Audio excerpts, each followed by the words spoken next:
Section 1. Hey guys, tonight we're swiping right into the bone-chilling winds of the 12th century Mongolian steppe. You're not scrolling through cat pics or latte art, you're huddled in a jia, the damp smell of wet wool and fermented mare's milk thick in your nose. Outside, the endless grassland ripples like a frozen sea under a moonless sky. A shiver runs down your spine, not just from the cold, but from the raw, untamed energy of a place where survival is a daily dice roll. Forget your cozy duvet.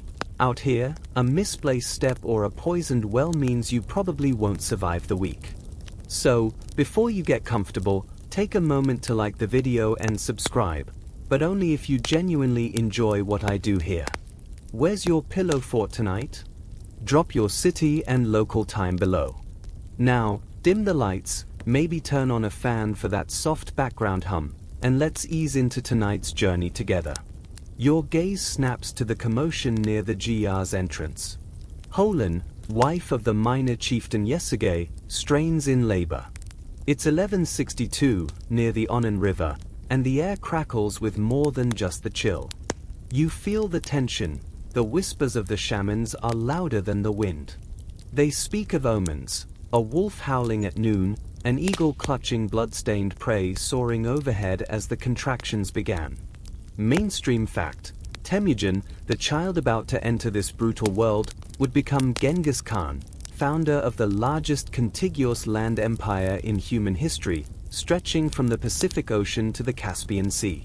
But right now, he's just a squalling bundle destined for a life harder than your last Uber rating. The midwife gasps. Clenched in the newborn's tiny fist isn't just air, it's a dark, coagulated lump the size of a knucklebone. Quirky tidbit: legend claims Temujin was born clutching a blood clot, interpreted across the steppe as a thunderous omen. Forget a silver spoon, this kid arrived gripping destiny itself, or perhaps just a bizarre placental souvenir. To the superstitious Mongols, it screamed one thing: world breaker. You can practically hear the nervous shuffling of boots outside the tent. Would this omen bring glory or doom to the Borjigin clan? Historians still argue whether the blood clot tale is literal truth, later propaganda spun by Khan's chroniclers, or just a juicy bit of steppe folklore designed to terrify rival tribes over campfires centuries later. Was it a sign of divine favor, or just a messy birth? The debate simmers like a pot of mutton stew. Yesugei, the father, bursts in later, smelling of horse sweat and victory. He just captured a Tatar chieftain named Temujin Yuch. Mainstream fact: naming conventions were pragmatic. Naming your kid after a freshly killed enemy was basically medieval trash talk. Temujin it is. Forget Junior, this kid got Enemy Slayer as a birth name. Happy birthday, little conqueror. You watch the tiny Temujin, oblivious, swaddled in furs. The steppe doesn't do gentle introductions. Survival hinges on strength, alliances forged in desperation, and the terrifying speed of a well-aimed arrow. His childhood won't involve playgrounds, it'll be a masterclass in betrayal, kidnapping, and learning to ride before he can properly walk. That blood clot? Maybe it was just a heads up. Buckle up, Buttercup. The profile creation starts with a primal scream on a frozen plain, and Genghis Khan's first achievement was simply making it through the night. Section 2. So you've met baby Temujin, gripping destiny, or just a weird blood clot, on the frozen steppe. Fast forward past diaper changes involving wolf pelts, and suddenly he's 9 years old. Childhood here isn't finger painting and juice boxes, it's learning to string a bow before your voice cracks and understanding that your best friend today might try to steal your goats, or your life, tomorrow. Your dad, Yesugei, decides it's time for the ultimate medieval playdate, finding you a wife. You trek for days across the endless grass, the horizon a dusty blur, the saddle sores already forming. Mainstream fact: Mongol marriages were strategic alliances, binding clans tighter than wet rawhide. Love? That was a luxury as rare as a tree out here. Survival meant connections. You arrive at the camp of Seken, a chieftain from the Ongarat tribe. Your eyes land on Bort, a girl your age with steady eyes. There's a flicker of something. Approval? Calculation? Seken eyes you, this scrawny kid from a minor clan, but his herd whispers. That blood clot story travels. He's also seen your dad in action. A deal is struck, Bort is promised to you. Quirky tidbit, tradition demanded you stay with her family for a year before marriage, a sort of medieval "are we sure about this?" trial period. Think of it as history's most high-stakes engagement. You leave Bort there, a placeholder in your future, and turn back with Yesugei. The steppe sky feels vast and indifferent. Then, disaster. Riding home, your small party encounters a group of Tartars feasting by a campfire. The smell of roasting mutton hangs thick. Old hatred simmer. The Tartars recognize Yesugei, the man who killed their chief Temujin, the man you are named after. Poison. They slip it into his food. Historians still argue whether this was a deliberate assassination or simply a case of contaminated food at a tense encounter. Either way, Yesugei stumbles away, racked with agony, reaching his own camp only to die. The message is clear: the steppe eats the weak. You're summoned back. You're not just fatherless, you're vulnerable. Your clan, smelling blood in the water, abandons Holin and her kids. One morning, you wake to find the Zhaz gone, the hearth cold. Just you, your defiant mother, your siblings, and the howling wind. Survival level, expert. This is where we build the profile. Open the app. Username, Temujin_Steel. Profile pic, imagine a stark silhouette against a dawn sky, mounted on a sturdy Mongol pony. Not smiling. Never smiling. Bio, conqueror seeking empires, not drama. Loyalty non-negotiable. Swipe left on, betrayal, weak tea, clan politics. Swipe right if you've got ambition thicker than yak butter. Let's build something that lasts longer than these winter nights. Strengths, endurance, survived abandonment at age 9. Strategic alliances, arranged marriage game strong. Resourceful, can make a meal out of marmot and determination. Weaknesses, trust issues, see, entire clan ditching us. Temper, ask the Tartars. Oh wait. Looking for, co-ruler of Eurasia. Must tolerate long campaigns, harsh winters, and the occasional existential threat. Horseback riding skills essential. Drama-free zone. Forget love's long walks on the beach. This bio screams, let's reorganize the known world over mutton skewers. It's raw, ambitious, and brutally honest, a direct reflection of the harsh cradle that forged him. The first like? It'll come from necessity, not affection. And the first super like?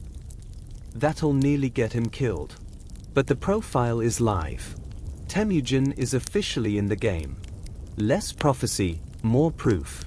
Section 3. That trust issues line in the profile wasn't just edgy flair, it gets tested faster than cheap leather in a Mongolian winter. Abandoned at 9, you and your family are scavenging roots and hunting field mice, living like ghosts on the fringes of the steppe. Every rustle in the tall grass could be a marmot, or the Taishud, your father's former subjects who ditched you. One harsh afternoon, it's the latter. They crash into your meager camp, not for tribute, but for you. Why? Those pesky omens again. That blood clot story? Turns out it makes rivals nervous. Better to snuff out the potential firestarter now. Mainstream fact, Temujin was captured by the Taishud clan, rivals within his own Kamag Mongol confederation, who saw the abandoned boy as a future threat. They slap a kang, a heavy wooden neck stock, on you. It's not just imprisonment, it's humiliation, turning you into a shuffling spectacle. You feel the rough wood chafe roar against your collarbones, the weight forcing your head down. Each step is a clunky, exhausting reminder of your powerlessness. Days blur into a procession of taunts and forced labor under the vast, uncaring sky. You're paraded between Taishud camps, a living warning. But the steppe teaches resilience like nowhere else. You bide your time, eyes missing nothing, guard rotations, the looseness of a pin in the kang of an inattentive minder, the way the dogs bark at strangers but ignore familiar shuffles. One night, during a rowdy feast fueled by irag, fermented mare's milk, potent enough to strip paint, chaos reigns.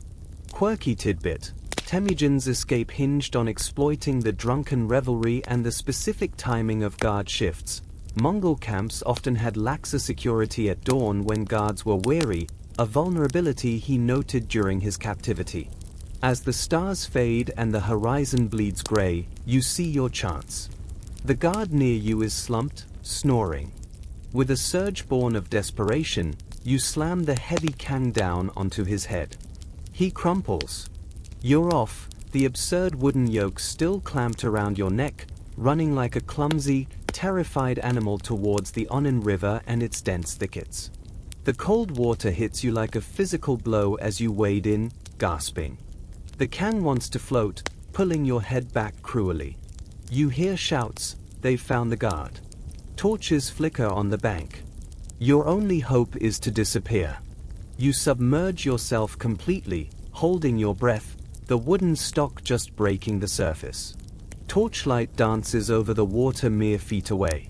Historians still argue whether the Taishud genuinely couldn't see him or simply gave up the search quickly, underestimating the half-drowned boy as no longer a threat.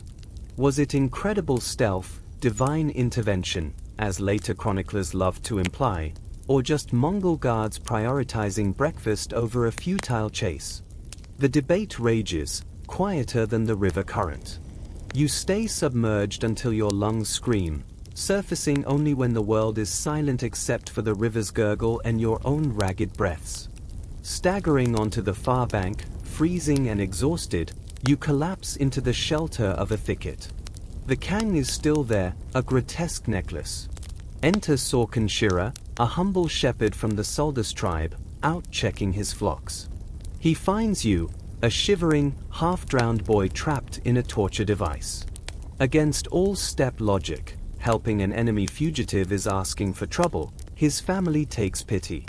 They hide you in a wool cart, smuggling you past patrols, feed you mutton broth, and finally, riskily, use an axe to split the hateful kang apart. The relief when the wood falls away is indescribable. You can hold your head up again. Literally. Mainstream fact: this act of mercy wasn't forgotten. Years later, as Genghis Khan, Temujin would spare Sorkin Shira and his family during his conquests, rewarding them richly, a rare instance of enduring loyalty in his often brutal rise.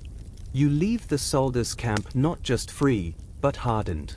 The trust issues aren't just justified, they're carved into your bones deeper than the kang's marks. That drama-free zone request in the profile? Born right here, in the freezing mud of the Onan River, after learning that even kin can sell you out, and salvation can come from the most unexpected, low-profile swipe right.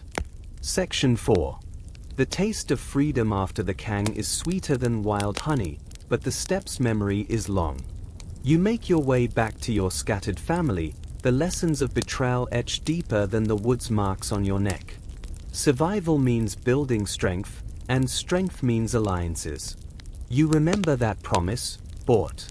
Years have passed. It's time to collect your bride. Mainstream fact: at around 16, Temujin journeyed back to the Ongarat tribe to claim Bort, fulfilling the betrothal arranged by his father. Forget a diamond ring. Your dowry is the sheer audacity of surviving this long. You arrive, leaner, harder, eyes holding the steely glint forged by abandonment and captivity. Dei Sekhen, Bort's father, sees it too. The boy named after a dead enemy has become a young man radiating a dangerous potential. The wedding is simple, felt gifts exchanged, irag flowing, the air thick with the smell of roasting mutton and unspoken calculations. Bort meets your gaze steadily. This isn't a love match, yet, but a strategic merger. Your first major alliance is secured. Profile update, relationship status changed to married. Bio amended, conqueror seeking empires, not drama. Currently partnered with @Bort_Ungarat. Loyalty non-negotiable. That partnered is doing heavy lifting. It's political, economic, military. She brings connections, a dowry of horses, and crucially, legitimacy. For a fleeting moment, life feels stable. You build a camp, manage herds, navigate the delicate web of steppe politics with Bort by your side. Then, the past comes galloping back, hooves pounding like war drums. Remember the Merkits? Years ago, your father Yesugei had abducted Holan, your mother, from a Merkit man. Revenge is a dish best served cold on the steppe, and they've been waiting. Quirky tidbit: the Merkit attack wasn't just opportunistic, it was meticulously timed using intelligence gathered from nomadic traders and scouts who noted Temujin's movements and the relative vulnerability of his new, small camp. One dawn, chaos erupts. You hear the thunder of hooves, the chilling war cries, smell the dust and panic before you see them. Merkit warriors pour into the camp like a flash flood. Hide! You roar at Bort and your mother, grabbing your bow. It's a desperate, swirling fight. You manage to bolt onto a horse, Holan escaping on another, but in the choking dust and screaming confusion, Bort is snatched. You see a Merkit warrior throw her across his saddle like a sack of grain before vanishing into the dust cloud. Gut punched. Your strategic alliance, your partner, your wife, gone. The taste of Iraq turns to ash in your mouth. The humiliation is scalding. Losing your wife to a raid isn't just personal, it's a catastrophic blow to your nascent authority. Who follows a man who can't protect his own tent? You're back to square one, but now the stakes are personal, visceral. Rage simmers, cold and focused. Historians still argue whether the Merkit raid was solely vengeance for Holan's abduction decades prior, or a calculated move by rival clans sensing Temujin's rising ambition and seeking to cripple him early by targeting his most important alliance. Was it ancient blood feud or modern power play? The lines blur like the retreating Merkit dust. You need allies. Fast. Your mind races through the sparse network of steppe connections. Who owes you? Who fears the Merkits more? Your gaze lands on one name, Jamuka. Your Ander, your blood brother. Sworn as boys in a ceremony cutting your palms, mingling blood, vowing eternal loyalty under the eternal blue sky.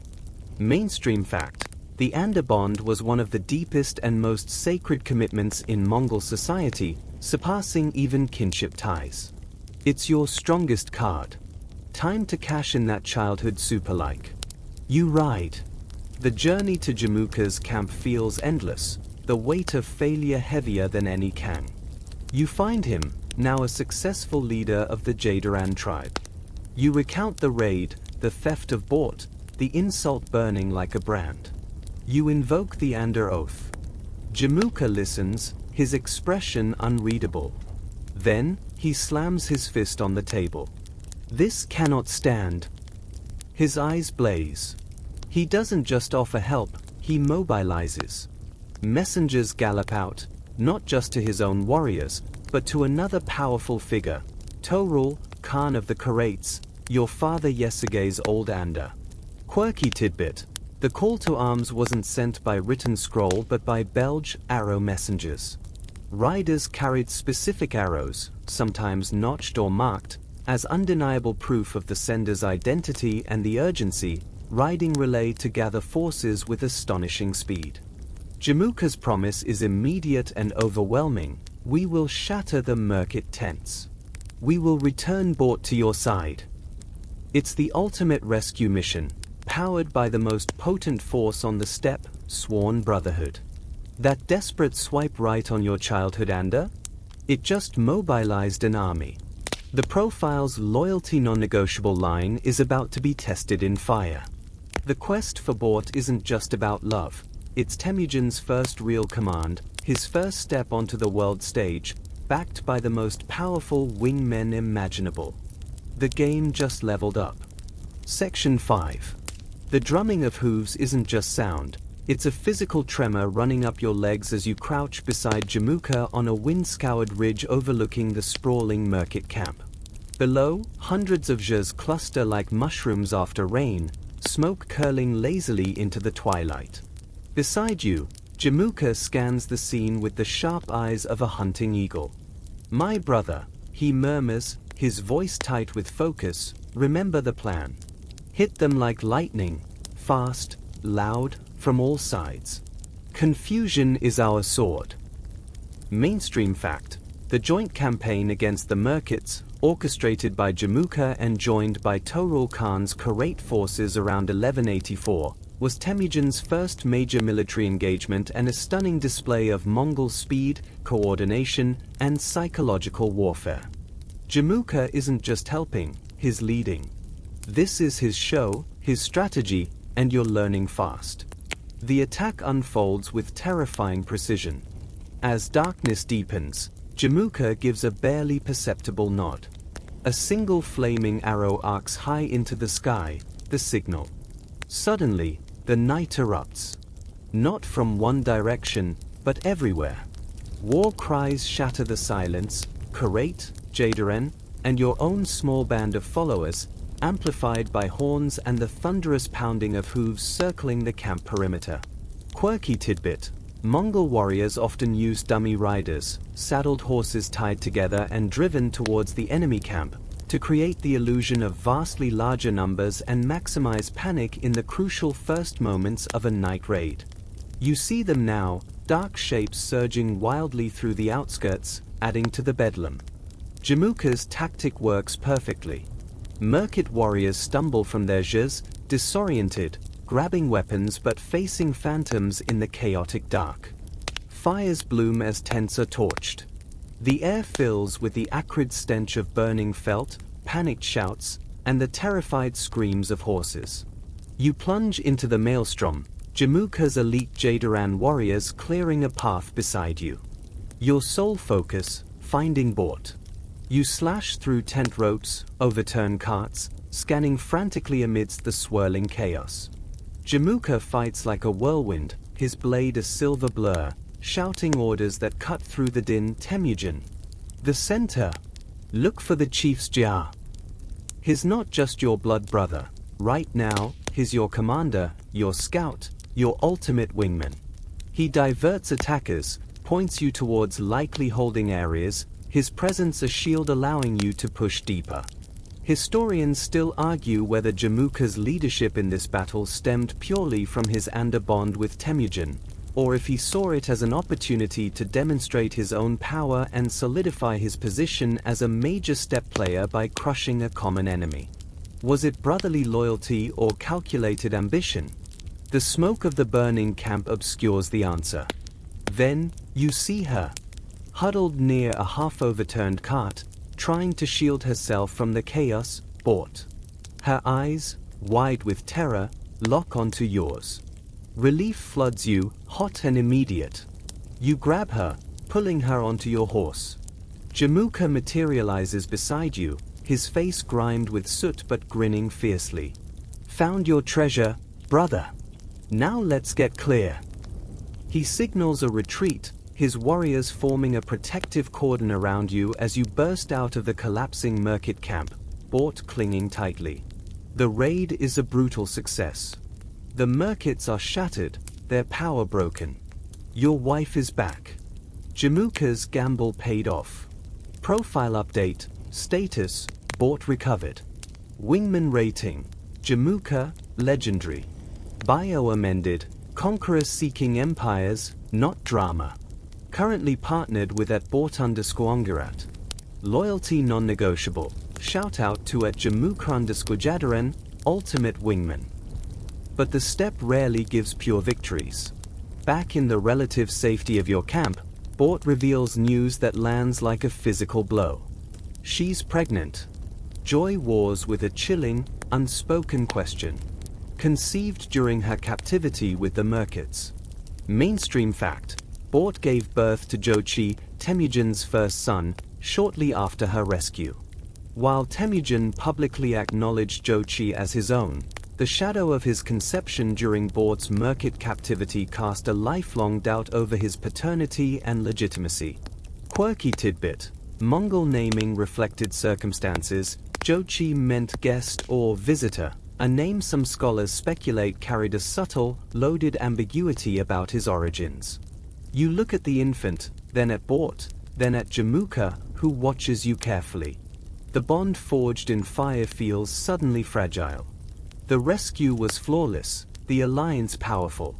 But the seeds of a far greater conflict, one that would dwarf the Merkit raid, are already sown in that moment of doubt. Jamuka proved himself the ultimate wingman, pulling off the impossible rescue. But as your own power grows, nurtured by his success, the question hangs heavy: can two stars share the same sky? That flawless swipe right on your and it just got complicated. The profile needs another update. Success breeds new challenges, especially when your wingman might be eyeing your throne. The Merkits are gone. The real game is just beginning. Section 6. The taste of victory after the Merkit raid is bittersweet. Bort is home, Jochi is growing, and Jamuka. Jamuka is everywhere. Your blood brother isn't just a savior, he's become your co-pilot in the treacherous world of steppe politics. For a while, it's glorious. You camp together, hunt together, strategize together under the vast canopy of stars. The bond feels reforged, stronger than ever.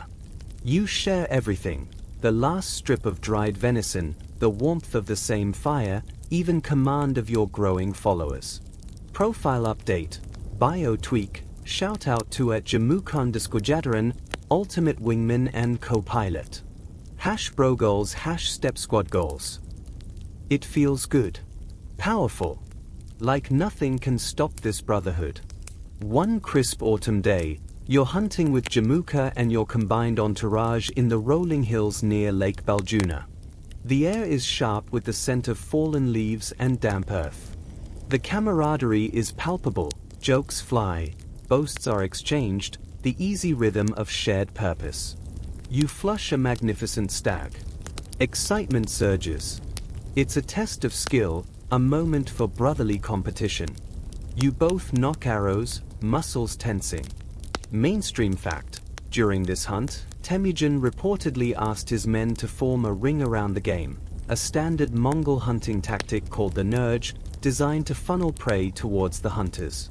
But Jamuka, perhaps feeling the thrill, perhaps testing boundaries, subtly suggests his men should be the ones to close the ring first. It's a tiny shift, a whisper of hierarchy. You glance at him, a question in your eyes. He meets your gaze, unblinking. The moment hangs, fragile as an icicle. Later, setting up camp, the incident lingers. Jamuka walks past the crackling fire where you sit with Bort and some of your loyal followers, including old Bagurchi who joined you scavenging marmots after your clan abandoned you. Jamuka stops, looking down at the simple felt blanket spread on the cold ground. "My people," he declares, his voice carrying a new, unfamiliar edge, "prefer to camp on the slopes, higher up, where the air is fresher. We don't bed down in the valley mud like others." The pause is deliberate. The insult, veiled but sharp, lands perfectly. Bagurchi flinches. Bort's hand tightens on yours.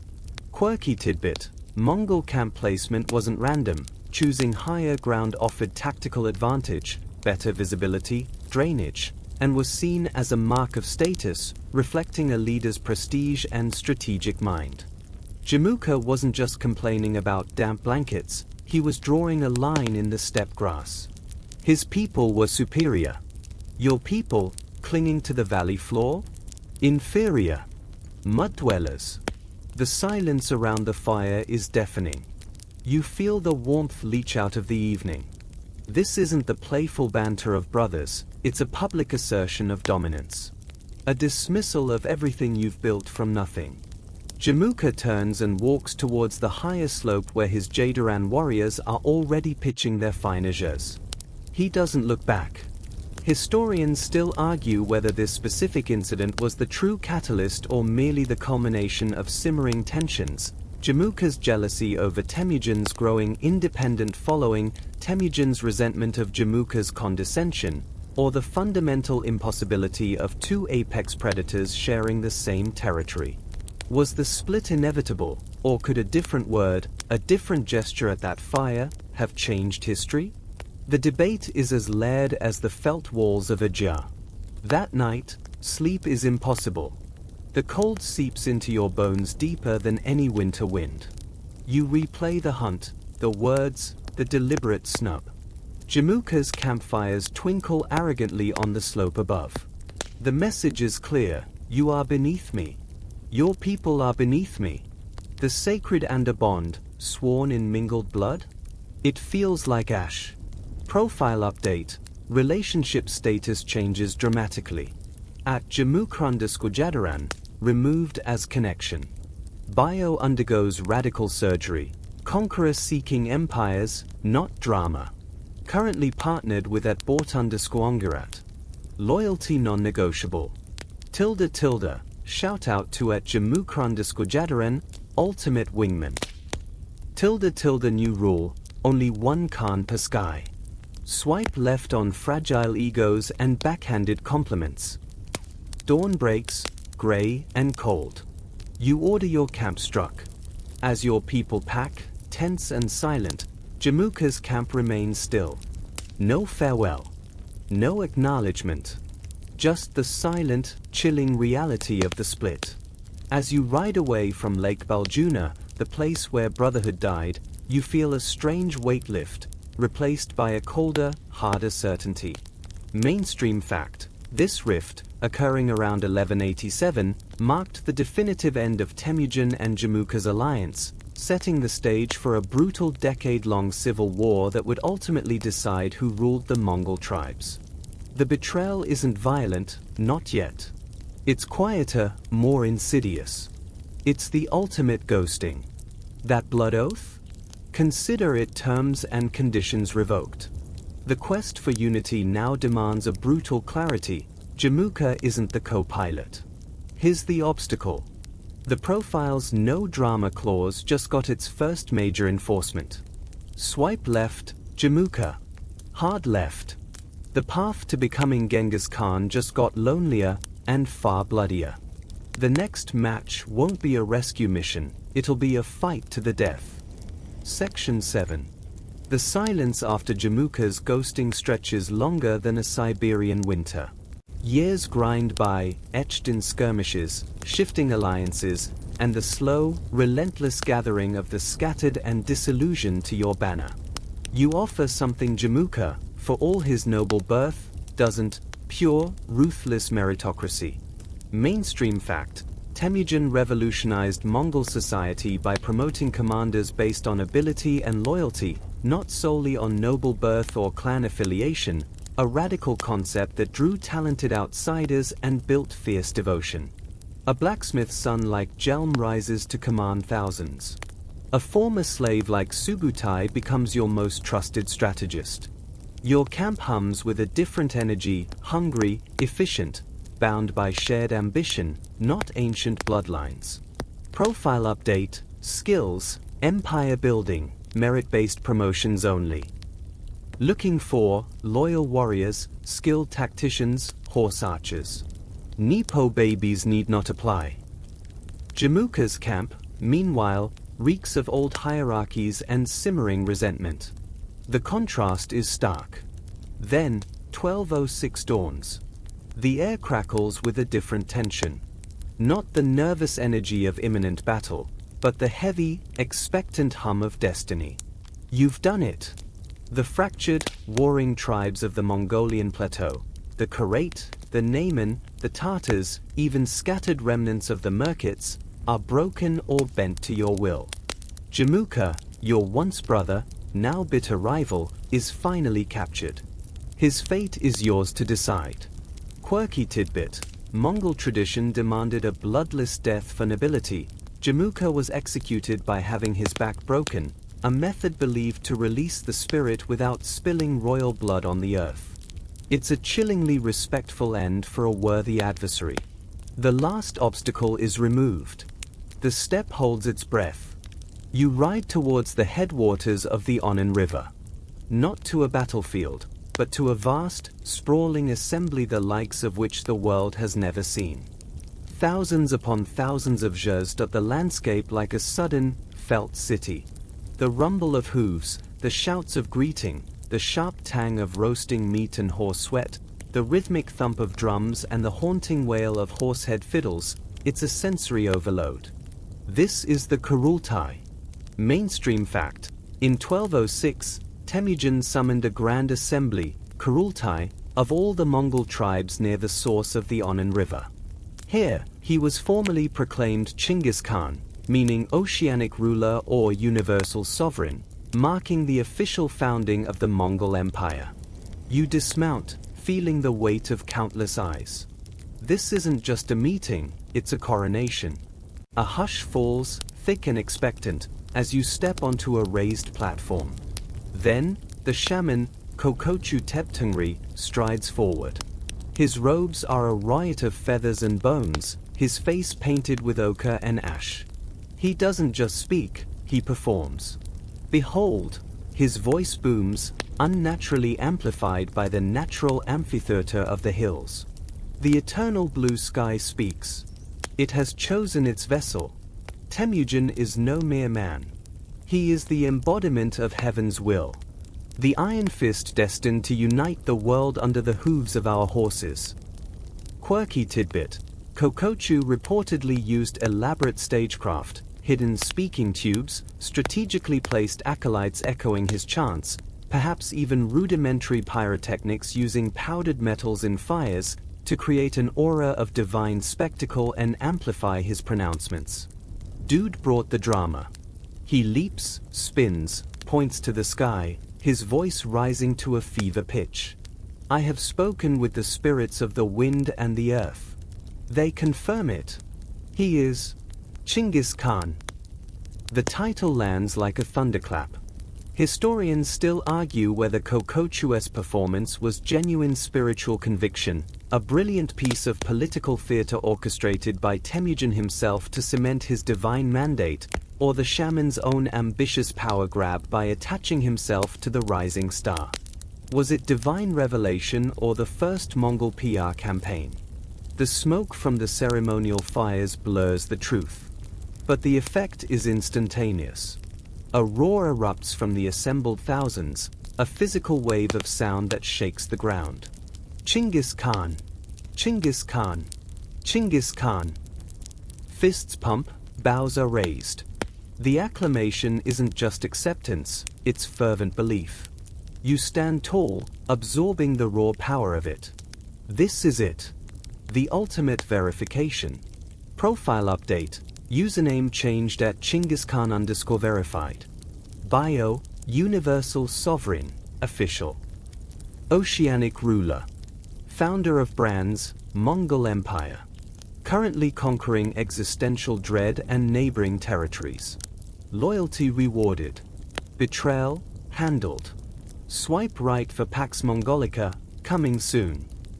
The rituals follow. The presentation of the 9 white banners, symbols of imperial power, the swearing of oaths by the assembled princes and generals, the heavy, white felt robe draped over your shoulders.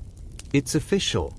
Temujin, the abandoned boy, the escaped prisoner, the humiliated husband, is gone. In his place stands Genghis Khan. You look out over the sea of faces, hardened warriors, cunning diplomats, former enemies now sworn to your banner. The weight is immense, but so is the focus. The profile isn't aspirational anymore. It's operational. The About Me section just got a celestial upgrade. The first official post? A simple, world-changing decree. The Yasa is law. We ride. The swiping stops. The conquering begins. Verified, universal, and utterly unstoppable. Time to build that empire the bio promised. Section 8.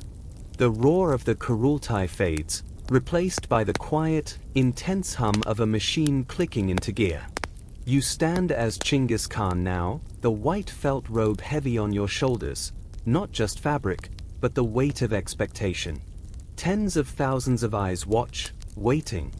What's your first move as universal sovereign? You don't raise a sword. You raise a standard.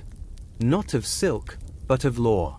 Mainstream fact: immediately following his elevation, Genghis Khan implemented the Yasa, a comprehensive legal code that became the bedrock of Mongol administration, governing everything from military discipline and hunting regulations to inheritance and religious tolerance. Think of it less as a constitution, more as the ultimate empire terms of service. Profile update: Bio, Universal Sovereign, Official. Oceanic Ruler. Founder of brands, Mongol Empire. House rules, see Yasa, non-negotiable. Currently conquering existential dread and neighboring territories. Loyalty rewarded. Betrayal, handled. Swipe right for Pax Mongolica, coming soon. You gather your closest advisors, not just noble-born cronies, but the meritocracy in action. Subutai the strategist, Jelm the commander, bought offering her sharp political insight. The air in your grand jar smells of ink, rare on the steppe, wet birch bark, and intense focus. Forget the old clan squabbles, you declare, your voice low but cutting through the murmurs. We are one people now. One law. Clear. Fair. Brutal. You dictate the core tenets. Rule 1. Absolute loyalty to the Khan. Treason? Death. Not just for the traitor, but often his entire line. Harsh? Yes. Effective? Absolutely. Rule 2. The hunt is sacred. Organized Nurj hunts are mandatory military training disguised as provisioning. Waste game? Penalty. Disrupt the hunt? Penalty. Quirky tidbit: the Yasa forbade bathing or doing laundry in running water for extended periods during certain seasons, believing it polluted the spirits of the rivers, a fascinating blend of practical hygiene concern, preventing downstream contamination, and deep-rooted animist belief. Rule 3. Religious tolerance. Heaven has many faces, you state. Let the shamans dance, the Muslims pray, the Christians cross themselves, the Buddhists chant. Just pay your taxes and don't start holy wars in my empire.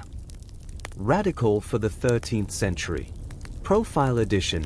Interests, religious diversity, as long as taxes are paid. Organized team-building exercises, aka massive hunts. Stream conservation, seriously, don't bathe too long. The scribes, Yugas captured from the Naaman, their flowing script now your empire's administrative backbone, scratch furiously on birch bark scrolls. Property, you continue. Theft from a fellow Mongol? Death. Theft during war from allocated spoils? Death. But you lean forward, looting before the Khan allocates the spoils? Also death. Order. Discipline. That's what wins empires. You see Subutai nod grimly, he knows the chaos of an undisciplined horde. Rule 4. Adultery. A complex one. For commoners? Often death for both parties. For nobles? Fines, demotion, political exile, messy, but pragmatic. You glance at Bort. The shadow of the Merkit raid, of Joch's ambiguous birth, hangs in the air. Historians still argue whether the Yasa's adultery clauses were primarily about morality, ensuring clear lineage for inheritance, preventing destabilizing scandals among the elite, or a combination of all three. Was it puritanical or profoundly practical? The birch bark scrolls offer no easy answer. Spies, you add, a cold edge returning. My eyes and ears are everywhere. False accusation of spying? Death. Actual spying for an enemy? Death. Plus your family. It's not paranoia, it's network security, medieval edition. Information is arrows, you control the quiver. Rule 5, Hospitality. A stranger seeking shelter must be given food, drink, and a place by the fire. No questions. No refusal. A sacred steppe tradition codified. Deny hospitality? Penalty. Harm a guest under your roof? Death.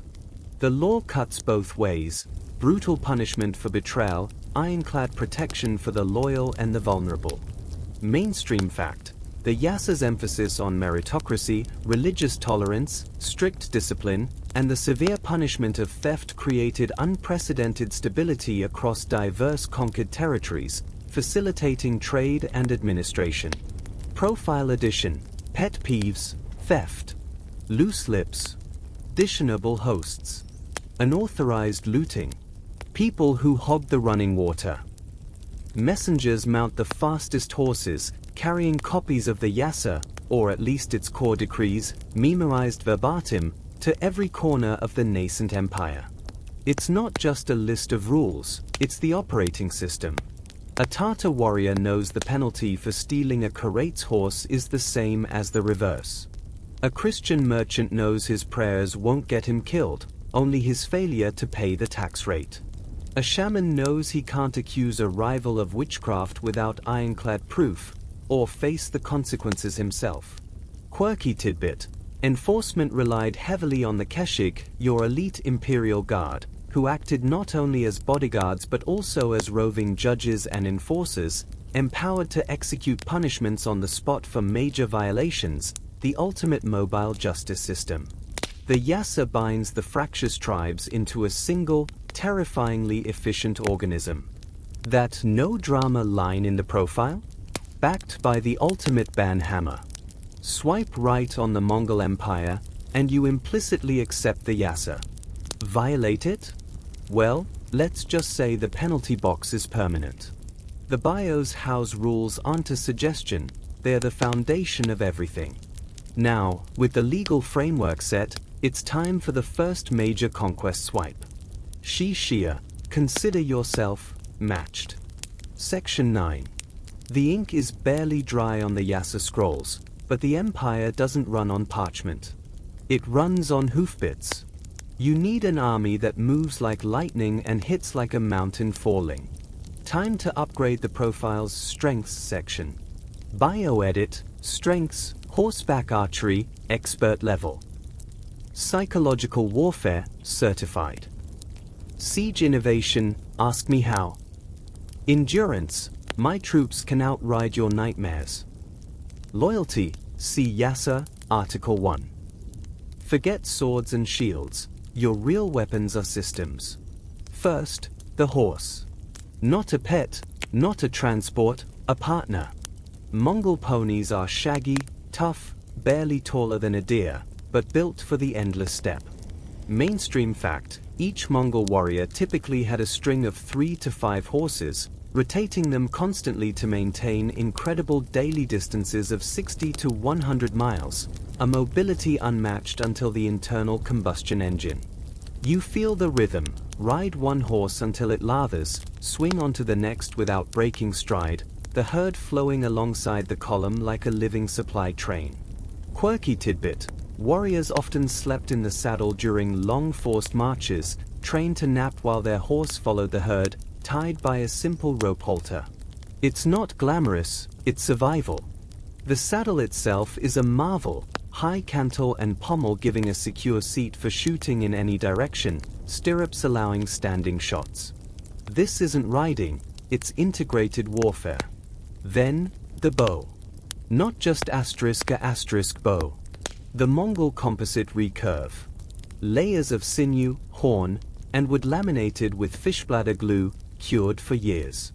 It looks deceptively small, unstrung. String it, and it becomes a terrifying engine. Mainstream fact, with a draw weight exceeding 160 pounds, significantly heavier than English longbows, and a recurved design storing immense energy, Mongol bows could punch armor-piercing arrows accurately over 300 yards, outranging most contemporary opponents. You knock a Tumen arrow, heavy, armor-splitting. The pull is brutal, muscles across your back and shoulders screaming. Release. The thrum vibrates in your teeth. The arrow vanishes, a blur, punching clean through a felt-covered practice dummy a staggering distance away. Now imagine 10,000 doing that simultaneously. Profile Edition, Skills, Extreme Long-Distance Relationships, Arrow Edition. But it's the how that terrifies. Tactics. The Mangudai, you explain to Subutai and Jeeb, tracing lines in the dirt. The false retreat. Our specialty. A small contingent attacks, feigns panic, breaks and runs. The enemy, sensing victory, surges in pursuit, straight into a perfectly laid ambush by the main force hidden on the flanks. Chaos. Encirclement. Annihilation. Quirky tidbit. Mongol units used complex flag and drum signals for battlefield maneuvers, but also employed whistling arrows, arrows with carved bone heads that shrieked through the air, to coordinate attacks or signal targets in the din of battle. Imagine the terror, arrows screaming down from nowhere, pinpointing death. Psychological Ops, 13th century style. Profile Edition, Turnus, well-executed flanking maneuvers. Disciplined feigned retreats. Sieges? Walls are a problem. But problems have solutions. Adapt, you command. Captured Chinese engineers? Put them to work. Mainstream fact. The Mongols rapidly adopted and improved siege technology from conquered peoples, becoming masters of trebuchets, huge counterweight catapults, mobile siege towers, and even early gunpowder bombs delivered via arrows or catapults. You watch a captured Persian engineer sketch a trebuchet design. Bigger, you grunt. And faster to assemble.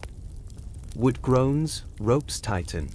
A boulder arcs through the sky, smashing a section of mud brick wall during a training exercise. Dust plumes. Historians still argue whether the Mongols' true genius lay in their native tactics, mobility, archery, terror, or their unparalleled ability to absorb and deploy the best technology and expertise from every culture they encountered. Was it steppe savagery or supreme synthesis that built the empire? The whistling arrows offer no answer. Finally, intelligence. Your eyes are everywhere.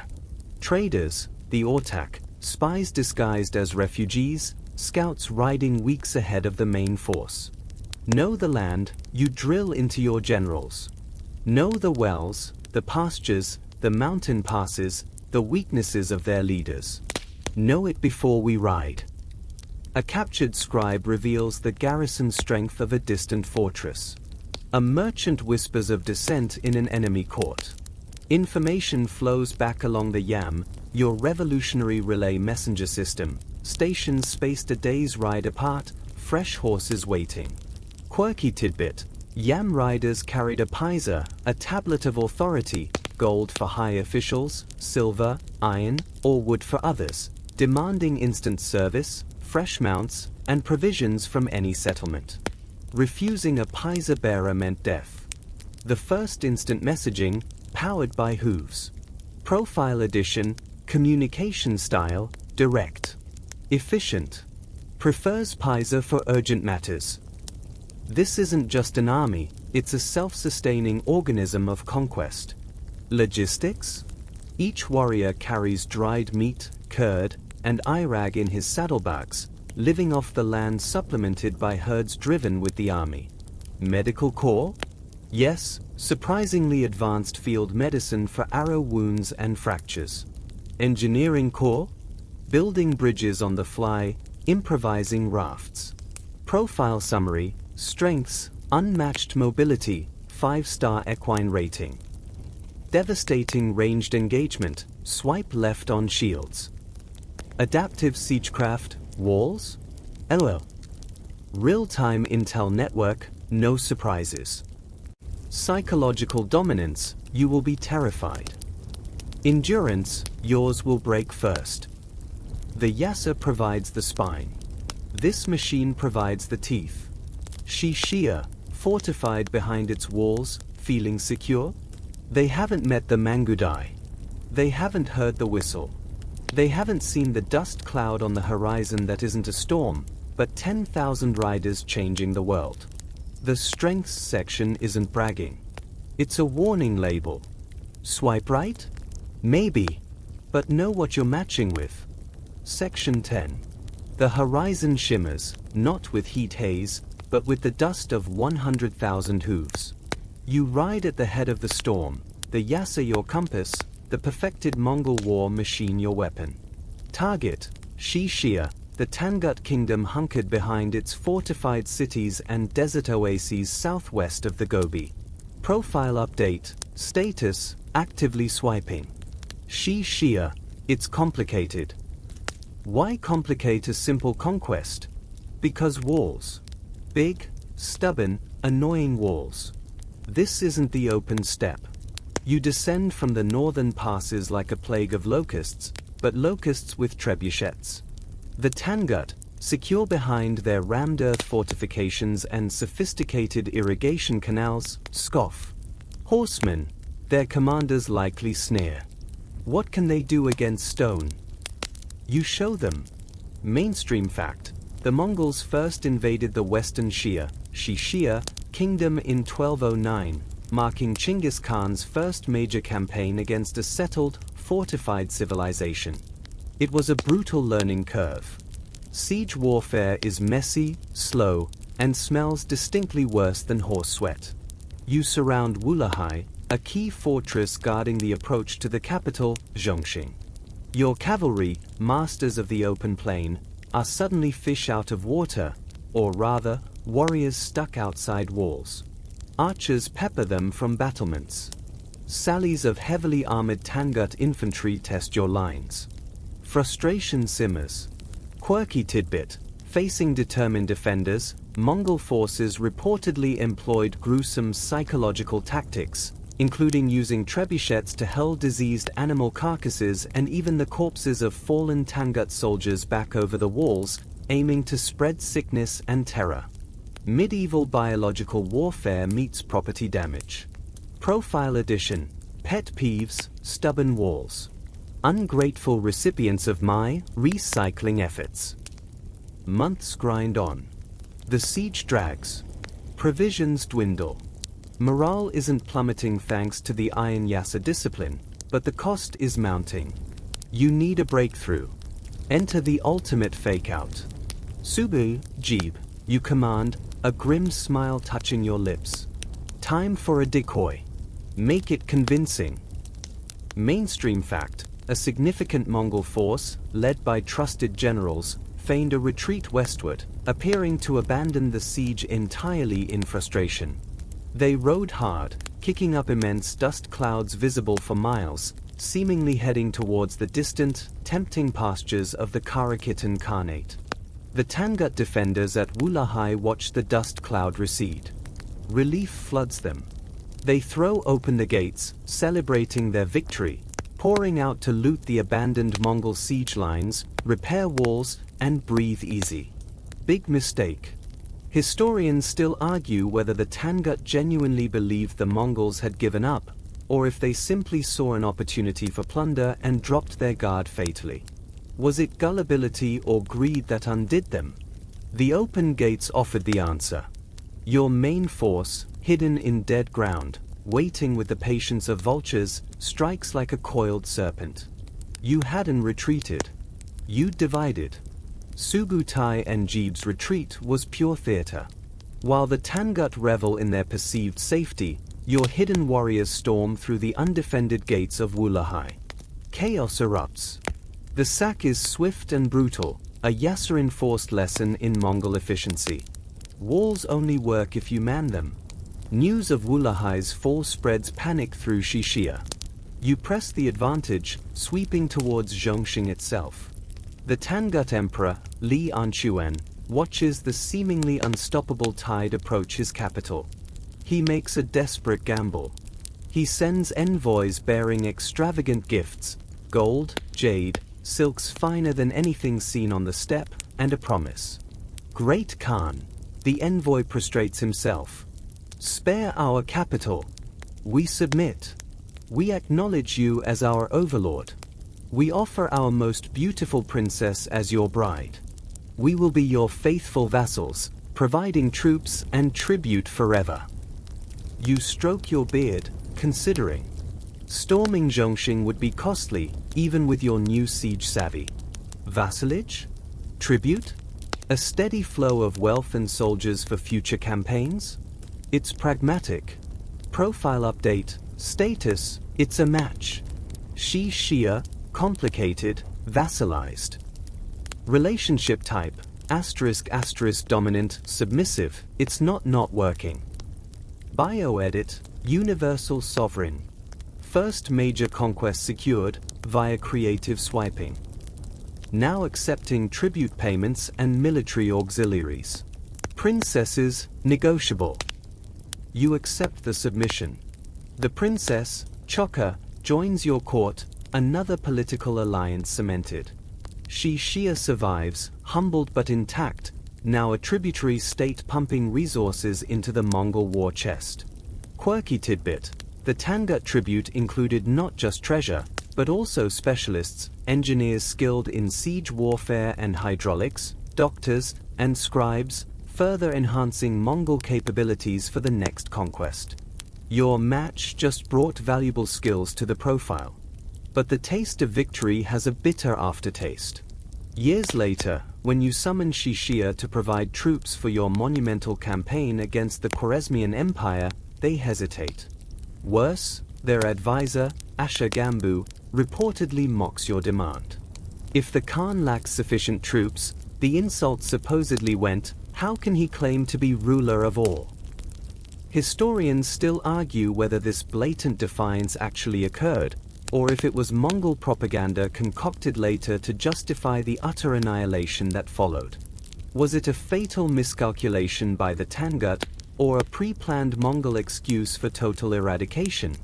The ruins of Zhongxing offer no testimony. For now, in 1210, the match holds. The profile gains its first conquest badge. Shi Shia is the proof of concept. The Mongol war machine can break walls, absorb technology, and bend settled kingdoms to its will. The tribute flows. The princess is delivered. The engineers join Subutai's staff. But the seed of future, apocalyptic vengeance is sown in that Tangut hesitation. For now, you swipe the success. The next target is bigger, richer, and far more arrogant, the mighty Jin dynasty to the east. Their walls are higher. Their arrogance is boundless. Their fate? Well, let's just say the Mongols are just getting warmed up. Shi Shia was the first date. The Jin dynasty is about to experience a very, very bad breakup. Section 11. The Tangut tribute flows, silks whispering like promises, gold gleaming dully under the steppe sun, engineers tinkering with trebuchet designs. But Shishia's submission feels provisional. A placeholder. Your gaze drifts east, beyond the Gobi's shimmering desolation, towards the true prize, the Jin dynasty. Profile update, status, looking east. It's complicated. Jin dynasty, height, tall. Walls, thick. Ego, imperial. Swipe strategy, aggressive. The Jin aren't just another kingdom, they're the celestial emperors of northern China, heirs to the Jurchen warriors who toppled the mighty Song decades before. They rule from Zhongju, modern Beijing, a city encased in walls thicker than 3 horses lengthwise, manned by armies vast enough to blot out the sun. To them, you're just another barbarian flea, annoying, perhaps dangerous in a swarm, but ultimately beneath their silk-shod feet. Their arrogance is a tangible thing, wafting over the great wall they built to keep your kind out. Mainstream fact, the Jin dynasty, ruling northern China, possessed immense wealth, sophisticated fortifications, and a massive military, dwarfing the nascent Mongol Empire in population and resources. Invading them was akin to a wasp stinging a dragon. You crossed the Gobi in 1211, not with subtlety, but with a declaration. The eternal blue sky wills it, you proclaim, invoking your divine mandate. The Jin insult heaven with their arrogance. They strangle trade. They treat our envoys like dirt. The casus belli is real, but the scale is audacious. Your forces split, feinting and probing. You personally lead a column towards the Juyong Pass, the heavily fortified northern gateway to Zhongdu. The Jin, confident behind their walls, send a massive field army out to crush you in the open, a fatal mistake. Quirky tidbit: at the Battle of Yehuling, Badger Pass, Mongol scouts discovered a hidden mountain path, allowing a large force under Jeeb to flank the unsuspecting Jin army perfectly, while your main force pinned them frontally. It wasn't just tactics, it was terrain hacking. The result is carnage. Jin heavy cavalry, cumbersome in their lamella armor, are outmaneuvered and slaughtered by your lightning-fast horse archers. Arrows find gaps in armor. The Mangudai feign retreats, luring disciplined Jin formations into deadly ambushes. See, you roar over the din. Their walls are high, but their courage is low when pulled from stone nests. Profile update: strengths, flanking like a boss. Exploiting overconfidence, Jin specialty. Victory at Yehuling shatters the Jin field army's nerve. You sweep through undefended northern territories like a scythe. Cities capitulate, terrified by tales of Mongol ferocity and the chilling efficiency of the Yasa. Those that resist? They learn the meaning of siege, Mongol style. Mainstream fact: the Mongol invasion of Jin China was protracted and brutal, lasting over 2 decades, 1211 to 1234, characterized by devastating sieges, mass population displacement, and the systematic destruction of Jin power. Then comes Zhongdu. 1215, the imperial capital. Its walls mock the horizon. Siege towers rise like skeletal giants. Trebuchets hurl stones and incendiaries day and night, the thump crash a constant, nerve-shredding drumbeat. Historians still argue whether the sheer scale of Mongol atrocities during sieges like Zhongdu was driven primarily by a calculated policy of terror to induce surrender elsewhere, a reaction to fierce resistance and heavy Mongol losses, or the inherent, brutal logic of total war practiced by the steppe nomads. Was it strategy or savagery? The smoke of burning libraries offers no clear answer. Inside Zhongdu, hell unfolds. Starvation bites deep. Desperate citizens boil leather for soup. Disease runs rampant.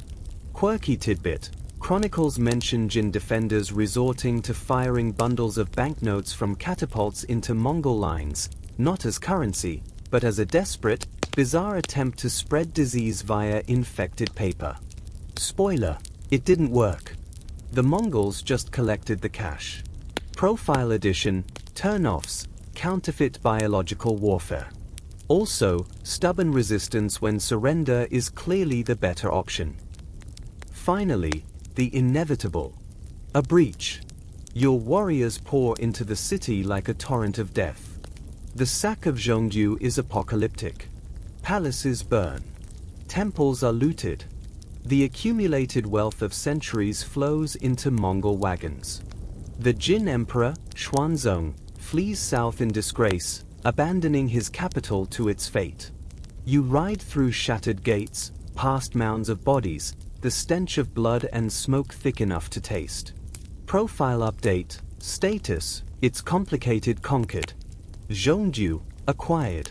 Relationship status with Jin: it's not you, it's me, and my 100,000 horsemen. The victory is absolute, yet hollow. The Jin aren't finished. They retreat south of the Yellow River, licking wounds but still potent. The cost was staggering, in Mongol lives, in time, in the sheer, grinding horror of it. Zhongdu lies broken, a monument to imperial hubris and Mongol relentlessness. You establish a governor, loot the city blind, especially the artisans and scholars, valuable human capital, and turn your gaze west. The steppe whispers of a new challenge, one that makes the Jin look almost polite: the Khwarezmian Empire. A vast, wealthy Muslim realm controlling the Silk Road. They've just made a catastrophic error, mistaking Mongol envoys for spies and executing them. Mainstream fact: the massacre of a Mongol trade caravan and the subsequent execution of Genghis Khan's envoys by the Khwarezmian Shah, Muhammad II, in 1218, was the direct catalyst for the Mongol invasion of Central Asia, a campaign of unparalleled scope and destruction. You look at the smoldering ruins of Zhongdu, then towards the distant deserts of Persia. The Jin was a brutal slog. Khwarezm? That's personal. That's a violation of the sacred law of envoys, a slap to the face of the universal sovereign. A slow, dangerous smile spreads across your face. Profile update: looking for new challenges. Pet peeves: murdering my diplomats. Seriously, just don't. Swipe left on Shah Muhammad II. Hard left. Asterisk asterisk, the Jin was a conquered complication. Khwarezm is about to become a cautionary tale. Time to show the world what happens when you swipe very wrong on the Mongol profile. Section 12. The Silk Road dust hasn't even settled on the Jin tribute wagons when the insult arrives, carried by a lone, blooded survivor stumbling into camp.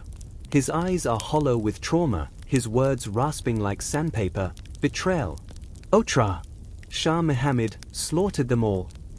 The details spill out: your massive trade caravan, 450 merchants and envoys bearing gifts of jade, silver, and white felt, the ultimate gesture of Mongol peace, ambushed at Otra.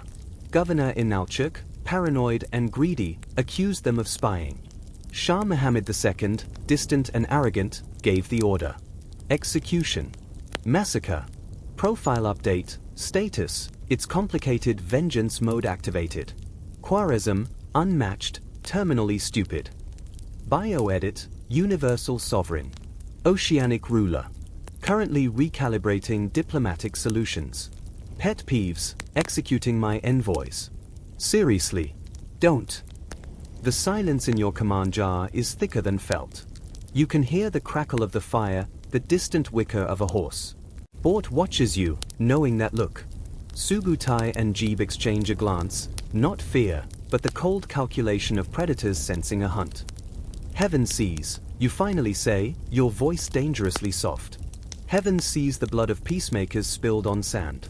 Heaven demands satisfaction. This isn't just war, it's divine retribution wrapped in Mongol steel.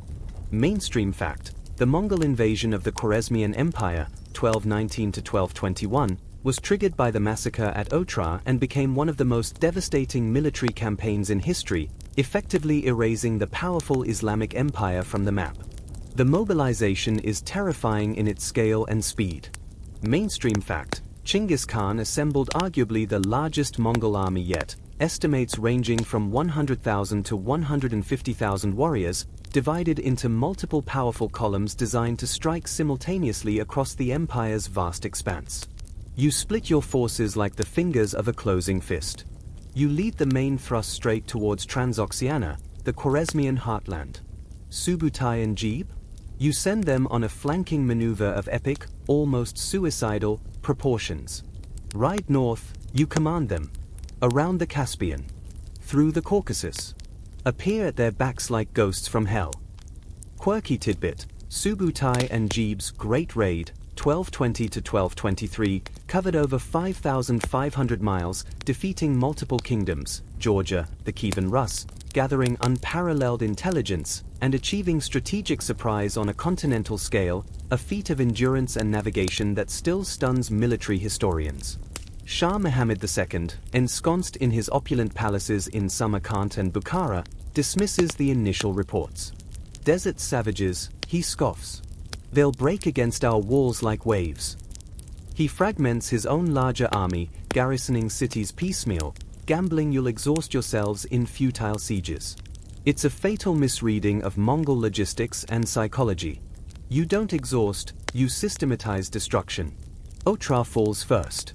Governor Inalchuk, who ordered the massacre, is captured. The Yasa is clear: blood demands blood.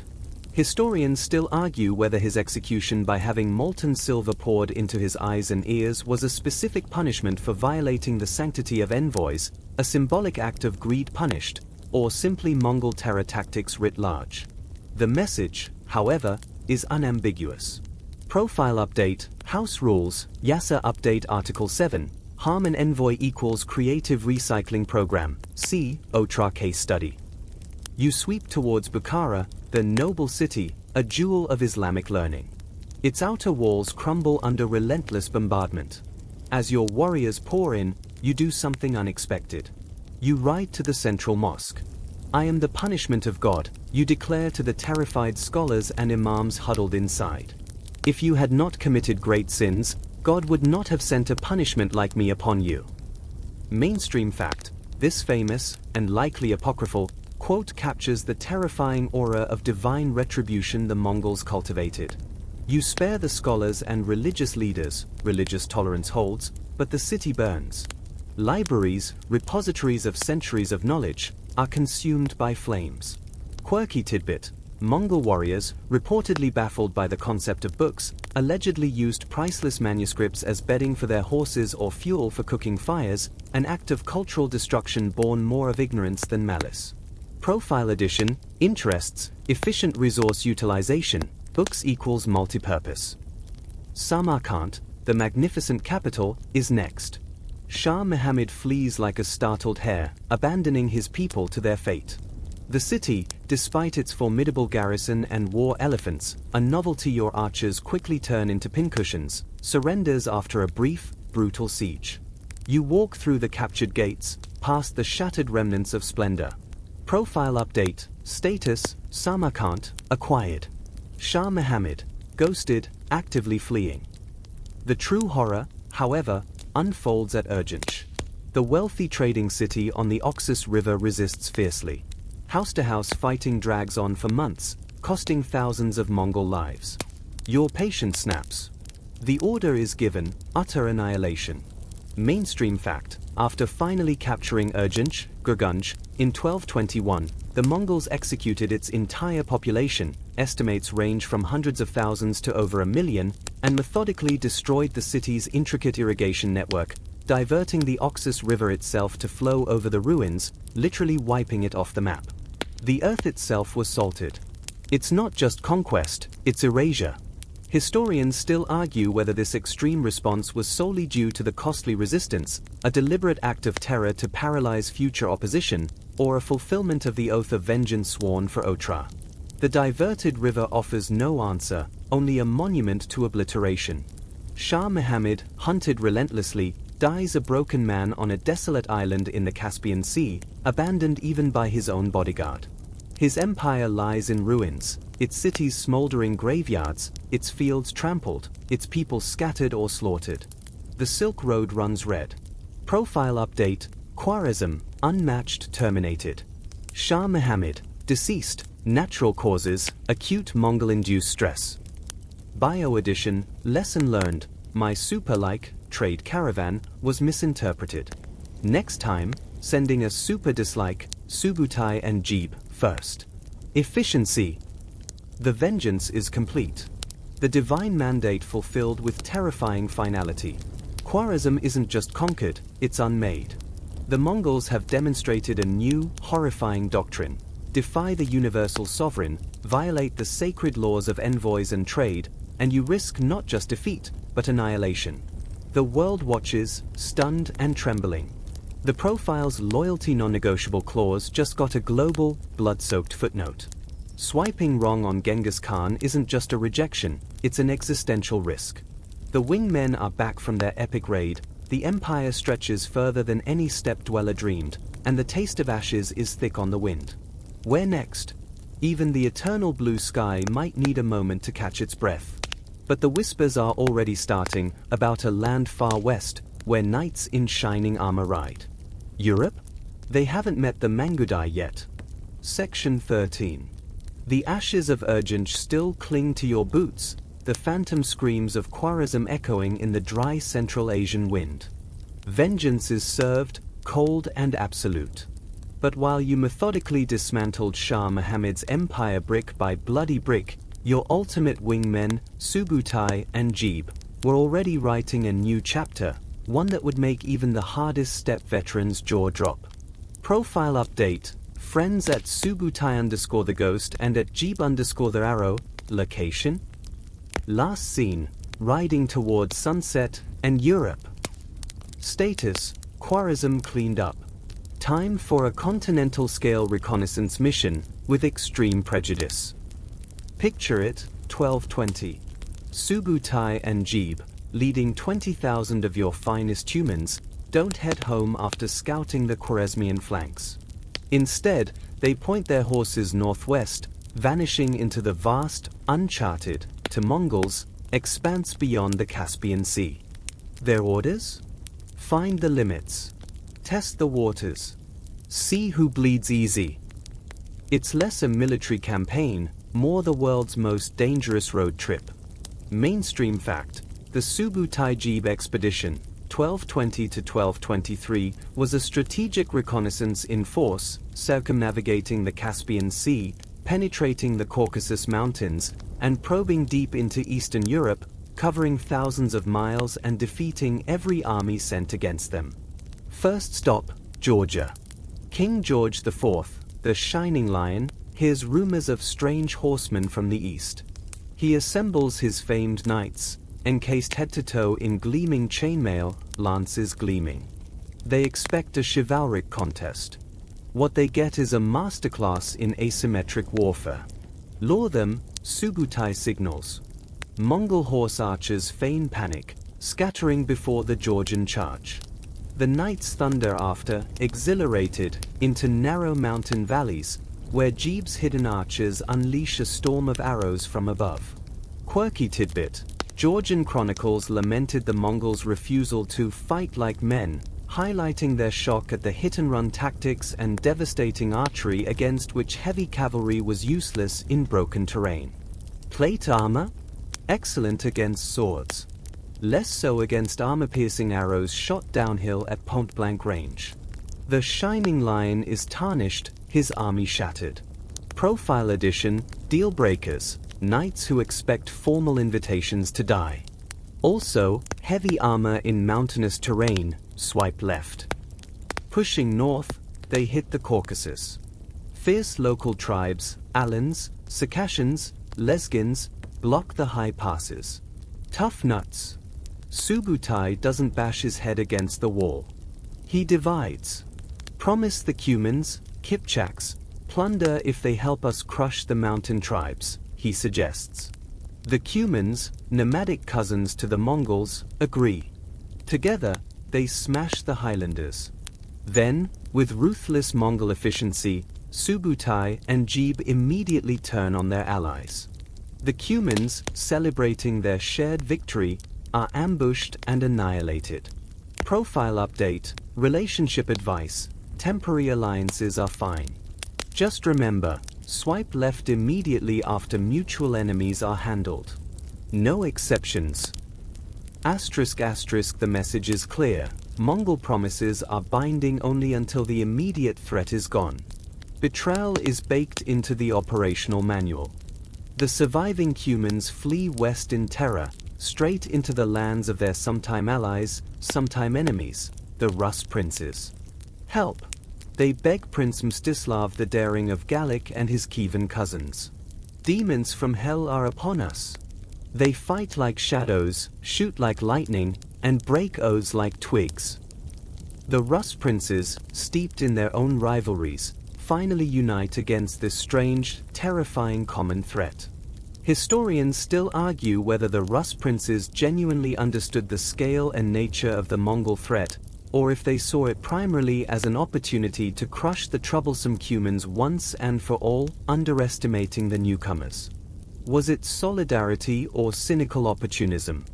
The Dnieper River wouldn't tell. May 1223. The Kalka River. The united Rus-Cuman force, massive and confident, arrays itself on the west bank. They outnumber Subutai and Jeeb perhaps 5-1. They see the Mongol scouts, a seemingly small, disorganized band, milling about on the opposite side. Prince Mstislav, impulsive, crosses the river with his Gallic troops, eager for glory. Others follow hesitantly. Mainstream fact: the Battle of the Khalkha River saw a coalition of Rus princes and Cumans decisively defeated by Subutai and Jeeb's heavily outnumbered Mongol force, primarily due to Rus disunity, tactical errors, and Mongol feigned retreat. The trap is sprung with chilling perfection. The Mongols flee in apparent panic, drawing the overeager Rus vanguard deep into the open steppe east of the river. 4 days, the Mongols retreat, just out of reach, stretching the Rus lines, exhausting men and horses. Then, at a prearranged signal, they turn. Not just the fleeing vanguard, but thousands more hidden in the folds of the land. The Mangudai becomes a death coil. Rus knights, bogged down, isolated, are cut down by swarms of arrows. Panic spreads. The Cuman allies, remembering Subutai's earlier treachery, are often the first to break and run, trampling their own allies. Quirky tidbit: Mongol commanders reportedly used dummy warriors, straw figures, or even just extra horses with helmets, placed strategically on distant ridges to exaggerate their numbers and deepen the Rus' confusion and despair during the chaotic retreat and encirclement. Psychological warfare meets puppet show. Prince Mstislav the Daring fights his way out, barely. Prince Mstislav III of Kiev, however, fortified his camp with a wooden palisade on a hill. He surrenders, under promise of safe passage. Subutai and Jeeb, true to their Yasser-inspired pragmatism and utter ruthlessness, have a different interpretation of surrender after such a costly fight. Build a platform, Subutai orders. The captured Rus nobles, including Mstislav III, are crushed to death under heavy wooden boards while the Mongol commanders feast atop them. Profile edition: turn-offs, costly battles. Also, nobles who surrender after wasting my arrows. Penalty: creative seating arrangements. Asterisk asterisk. The Khalkha River runs red. The Rus army is obliterated. Subutai and Jeeb, mission accomplished beyond anyone's wildest dreams, or nightmares, finally turn for home. They've ridden over 5,500 miles. They've shattered kingdoms, annihilated armies vastly larger than their own, mapped unknown territories, and instilled a terror in Eastern Europe that would linger for generations. Profile update: friends at Subutai_the Ghost and at Jeeb_the Arrow. Status: returning. Conquests: Georgia, humbled. Caucasus, pacified. Rus, traumatized. Reckon data: max wingman rating, cosmic. They ride back into camp near the Volga River in 1223, dusty but triumphant. You greet them not just as generals, but as brothers who pushed the very edges of the known world.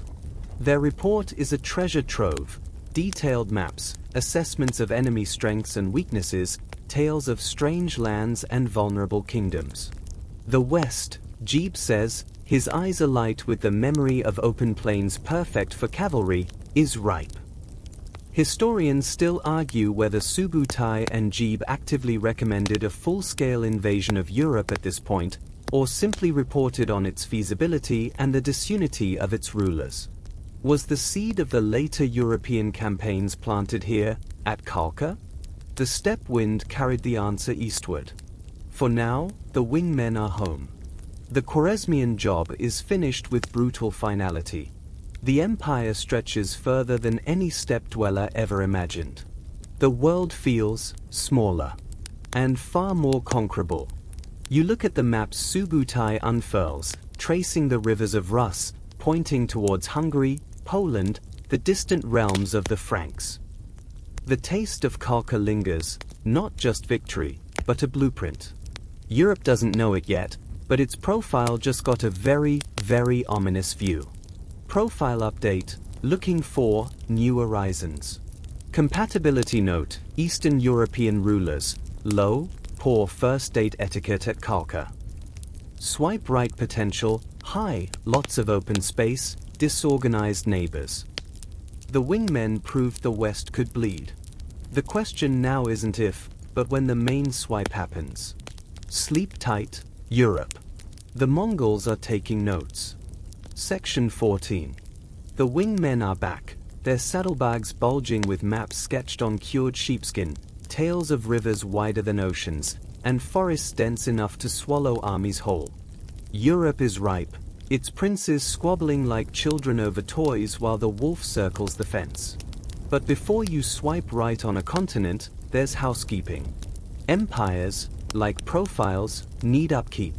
Profile update, status, post-Khwarizm glow-up. Current project, empire management, admin mode activated. Looking for, efficient tax collectors. Skilled governors. Swipe left on, incompetence. Embezzlement. Boredom. You turn your gaze inward. The Mongol Empire isn't just a war machine anymore. It's a sprawling, multi-ethnic organism stretching from the Yellow Sea to the Caspian. Governing this requires more than just the Yasser's iron fist and the whistle of arrows. It demands systems. Boring, beautiful systems. Mainstream fact: Genghis Khan established sophisticated administrative structures, utilizing literate captives, Uyghurs, Chinese, Persians, to run a chancery, collect taxes, conduct censuses, and maintain records, essential for managing vast territories and resources. The Yam messenger network, perfected during the Khwarizm campaign, becomes the empire's nervous system. Relay stations, spaced a day's ride apart, dot the landscape like steppe mushrooms after rain. Fresh horses, fodder, food, and armed guards wait at each. Quirky tidbit: Yam riders weren't just messengers, they were human APIs. They carried not only scrolls but complex oral reports, memoized verbatim, and even small, sealed samples of goods, like new types of grain or cloth, for inspection back in Karakoram. Think of it as the world's first express shipping with live customer support. Profile edition, communication skills, excellent. Delivery guarantee, next sunrise or your money back, offer void in active war zones. Taxes, the lifeblood. But how to squeeze gold from steppe, desert, and farmland without sparking revolt?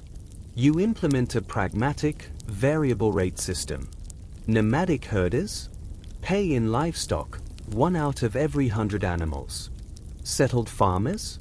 A tithe of their grain. Merchants? A percentage of their goods value at key markets. Fairness, you decree, is not equality. It is proportion. Pay what your land or trade can bear. Cheat. You draw a finger across your throat. The Yasser frowns on embezzlement. Historians still argue whether the Mongol tax system was relatively light and efficient compared to the extortionate practices of conquered regimes, like the Jin or Khwarizm, fostering economic recovery, or if its perceived fairness was simply the relief of not being massacred. Was it good governance or just good cop or bad cop on an imperial scale? The tax ledgers offer only numbers, not motivations. Then there's Karakoram. Your order, your mobile court of felt and horses, needs a fixed heartbeat. You decree its construction in 1220, nestled in the Orkhan Valley, a place of ancient steppe power. Mainstream fact: Karakoram, founded by Genghis Khan but largely built by his successor Ojibwe, became the first permanent capital of the Mongol Empire, a cosmopolitan hub of administration, trade, and diplomacy. Right now, it's a sprawling construction site buzzing with captive artisans, Chinese carpenters raising ornate pavilions, Muslim stonemasons, Uyghur scribes directing traffic. The air smells of sawdust, wet plaster, and ambition. Profile update, location, mobile, but building a permanent crib. Karakoram rising steppe metropolis. Religious tolerance isn't just a Yasser bullet point, it's smart policy. You summon them all, the grey-bearded Taoist sage Zhou Chuji trekking thousands of miles from China, the learned Muslim imams from Bukhara, those who survived, Nestorian Christian priests, Tibetan Buddhist lamas, even a few bedraggled Catholic missionaries who got wildly lost. Your great jar of state becomes a theological roundtable. Debate, you command, lounging on cushions, sipping Iraq. Convince me your path to heaven is best. Quirky tidbit. Chronicles claim Genghis Khan was particularly fascinated by the Taoist concept of immortality elixirs, tasking Qiu Chuji, unsuccessfully, with finding or brewing one. Practical Khan is practical. Profile edition, interests, comparative theology, especially immortality hacks. Lively philosophical debates, Biob, bring your own beliefs. The debates rage, passionate but respectful. You listen, a faint, enigmatic smile playing on your lips. All paths lead to the eternal blue sky, you finally pronounce. Fight over doctrine on your own time. In my empire, pray in peace, pay your taxes, and don't stab your neighbor because his god wears different hats. It's less theological enlightenment, more divine zoning regulations. But it works. Merchants from different faiths trade side by side in Karakoram's nascent markets. Stability breeds prosperity. Profile update, relationship goals, harmonious religious coexistence, mandatory. Swipe right for tax breaks. Yet, beneath the administrative sheen, the old instincts hum. News filters in from the west. The Khwarezmian prince, Jalal ad-Din, son of the late Shah, has raised a banner of rebellion in Afghanistan. He's bold, skilled, and gathering fugitives like a magnet. Historians still argue whether Genghis Khan saw Jalal ad-Din as a genuine threat to his newly conquered territories or simply an annoying loose end that violated the Yasser's demand for total submission. Was it strategic necessity or obsessive tidiness? The mountains of Afghanistan would witness the answer. You delegate the Eastern administration to trusted hands. The meticulous Khitan scholar Yelu Chutsai excels at squeezing revenue from China without causing revolts. Profile edition, skills, delegation, finding the right person for the grunt work. Asterisk asterisk then, you saddle up. The smell of ink and plaster fades, replaced by the familiar scent of horsehide, leather, and steppe wind. Karakoram can rise without you. Jalal ad-Din? He needs a personal reminder of what happens when you swipe left on Mongol authority. The admin hat comes off. The helmet goes on. Profile update, status, temporarily AFK, admin-free Khan. Reason, pest control, Afghanistan edition. Back soon. Probably. The empire runs on systems, yes. But sometimes, a Khan just needs to ride out and personally ensure the no-drama clause is enforced. Jalal ad-Din's profile is about to get a very permanent unavailable status. The soft power of tolerance and taxes is vital, but the hard power of the Tumen remains your ultimate swipe right. Or left. Usually left. Section 15. The scent of bureaucrats and wet plaster fades fast. Karakoram's nascent skyline shrinks behind you as your horse pounds west, the rhythm of hooves a familiar, grounding drumbeat. Afghanistan's jagged peaks claw at the horizon, beautiful, brutal, and hiding your quarry, Jalal ad-Din Mingvenu. Profile update, status, actively hunting at Jalal_last Khwarazm. Location, mountainous AF. Mood, annoyed, Yasser violation, persistent unmatched status. This isn't just conquest, it's pest control on an imperial scale. The son of the Shah you unmade thinks he can swipe right on rebellion in your backyard. Jalal ad-Din is no fool. He's inherited his father's pride but tempered it with steely resilience and genuine tactical flair learned the hard way, by surviving you. He uses the Hindu Kush like a fortress, launching lightning raids from hidden valleys, melting away before your main force arrives. It's frustrating. Mainstream fact, Jalal ad-Din proved to be Genghis Khan's most formidable and persistent opponent after the fall of the Khwarezmian Empire, waging a brilliant guerrilla campaign across Afghanistan and northwestern India for years. He's the ultimate bad match that won't unmatch. You corner him finally near Pawan in 1221. Your advance guard, perhaps overconfident, pushes into a narrow valley. Big mistake. Jalal ad-Din's forces, hidden on the slopes, unleash a hailstorm of arrows and boulders. Mongol discipline cracks under the ambush. Panic spreads. Your warriors retreat in disarray, a rare but stinging defeat. Profile update, relationship with Jalal ad-Din. It's complicated, he just swiped left on my advance guard. Ouch. The taste of humiliation is sharp, metallic. This requires personal attention. You regroup, the cold fury settling deep. No more detachments. The full weight of the Tumen descends. You drive Jalal ad-Din relents Jalal ad-Din's hand during the battle, a near miss that became a point of grim pride for the fleeing prince. Did the universal sovereign himself take a personal swipe? The scar, if real, was the ultimate conversational icebreaker, or ender, for Jalal later.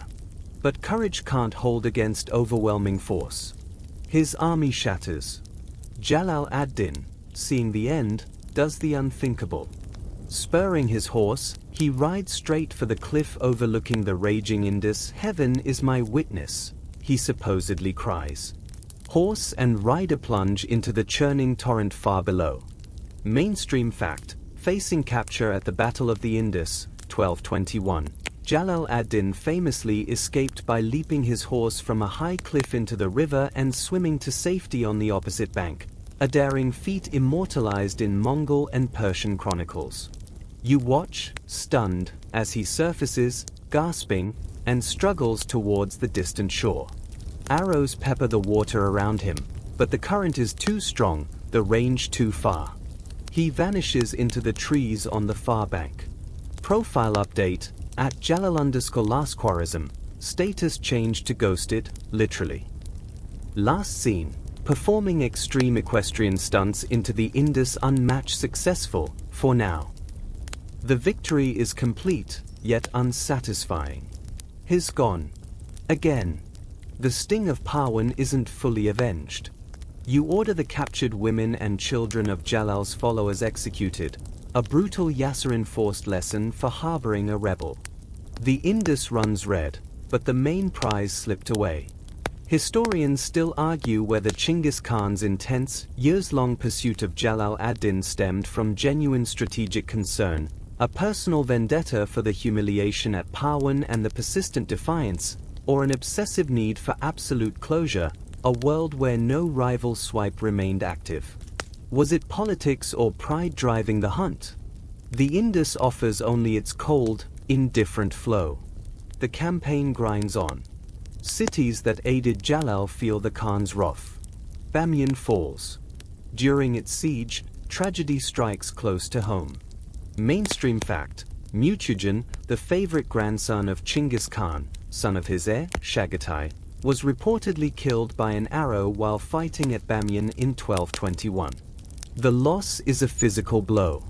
The grief, raw and unexpected, mixes with the ever-present dust of conquest. You order Bamiyan utterly destroyed, renaming it Malbalai, the cursed city. Profile edition, family, cherished. Losses, deeply felt. Reaction, extreme urban renewal, cursed edition. Asterisk asterisk. The relentless pace, the mountain air, the grief, the lingering frustration of Jalal's escape, it wears on you. You're not the young Temujin who outran the Taishud anymore. Years of campaigning, wounds old and new, including a fall from a horse during a hunt years prior, the sheer weight of ruling an empire, begin to tell.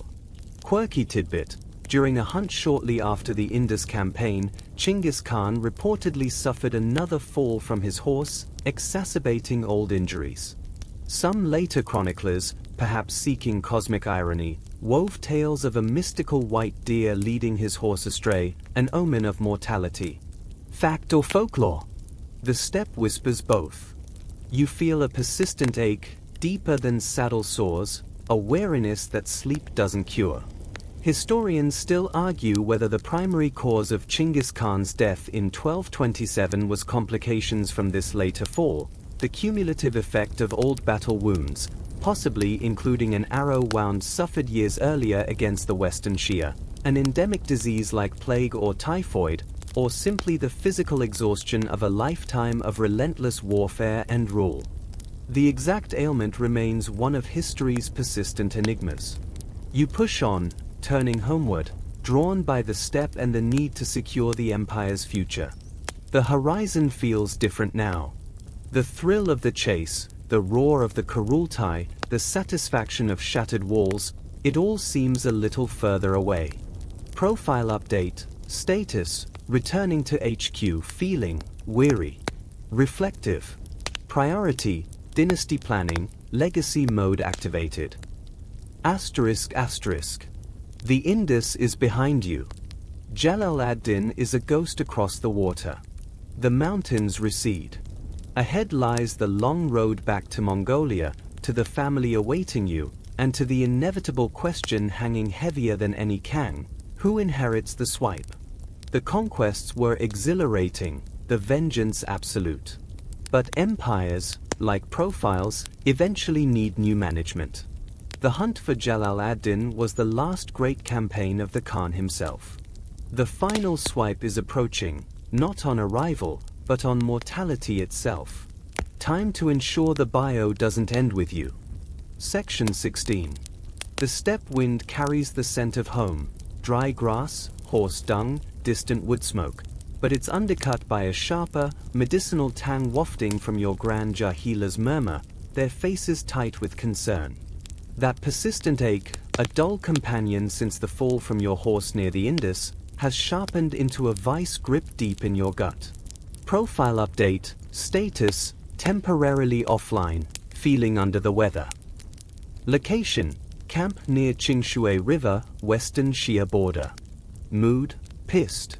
Priority, wrapping up unfinished business. The Western Shia. Again.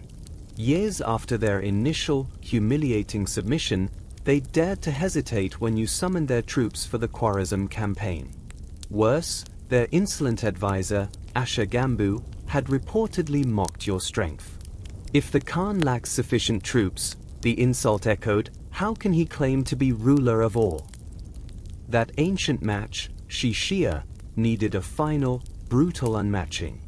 You'd ridden south in 1226, vengeance simmering beneath the physical pain, determined to erase their defiance from the map.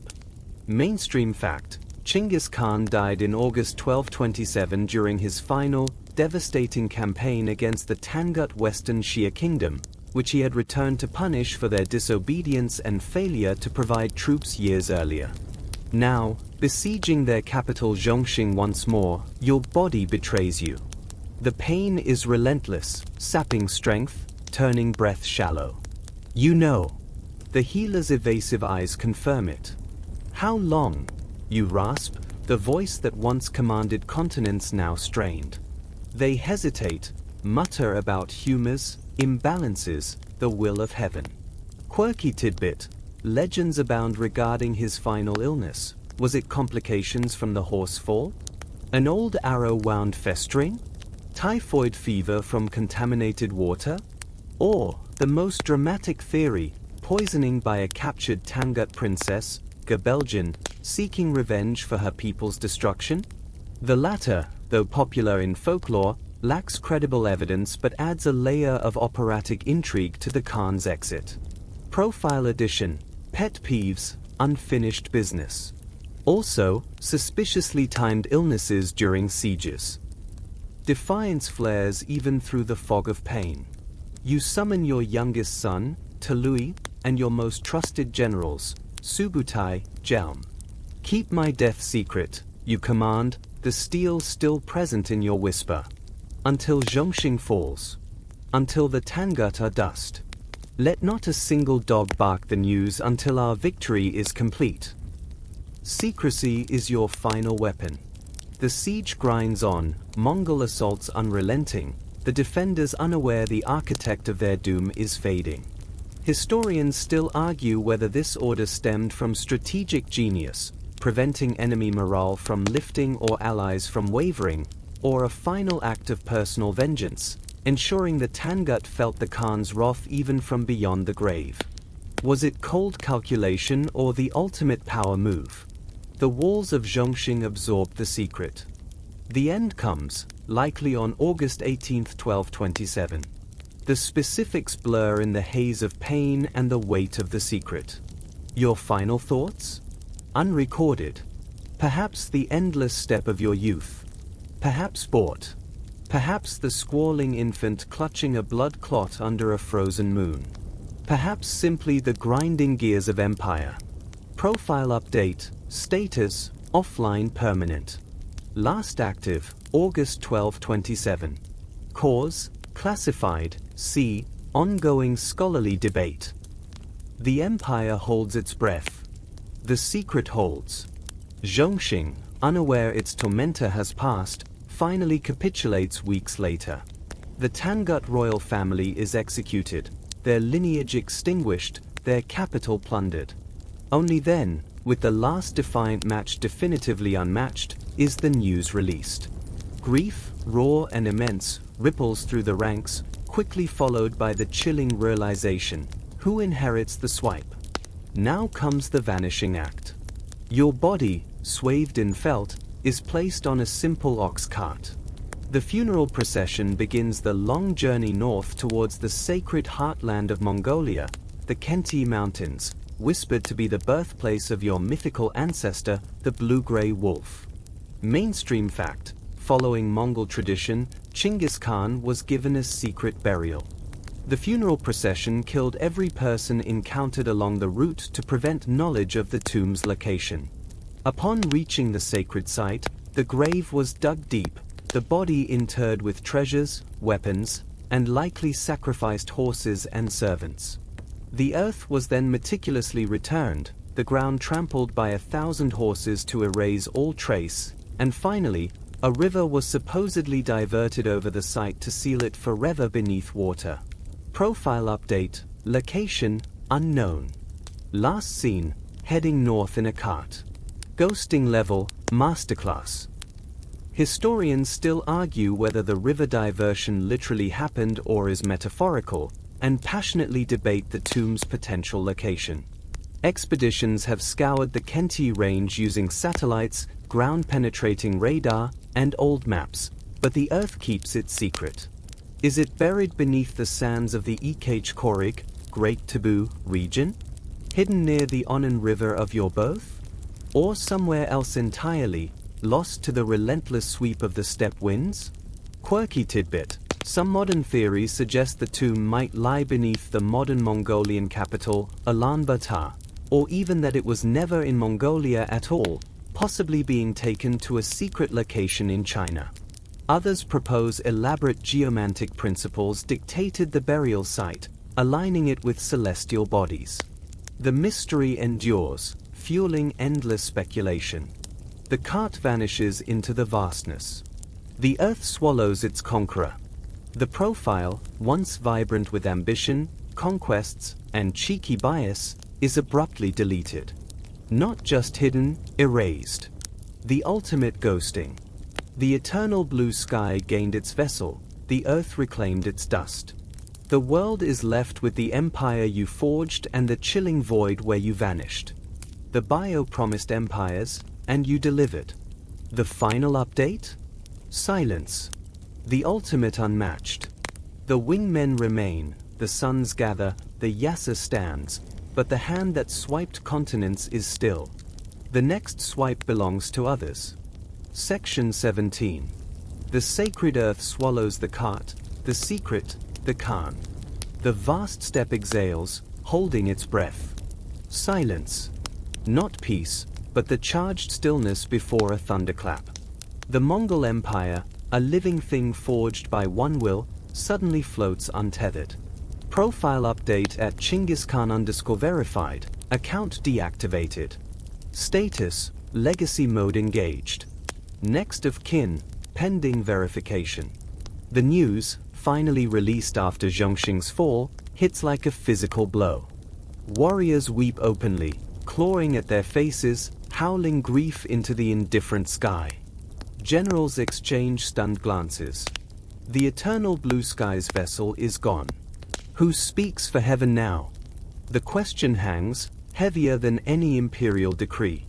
Mainstream fact: following Genghis Khan's death in 1227, a period of uncertainty ensued as his vast empire awaited the formal election of his successor by a new Kurultai, a process complicated by the dispersion of the royal family and commanders across Eurasia.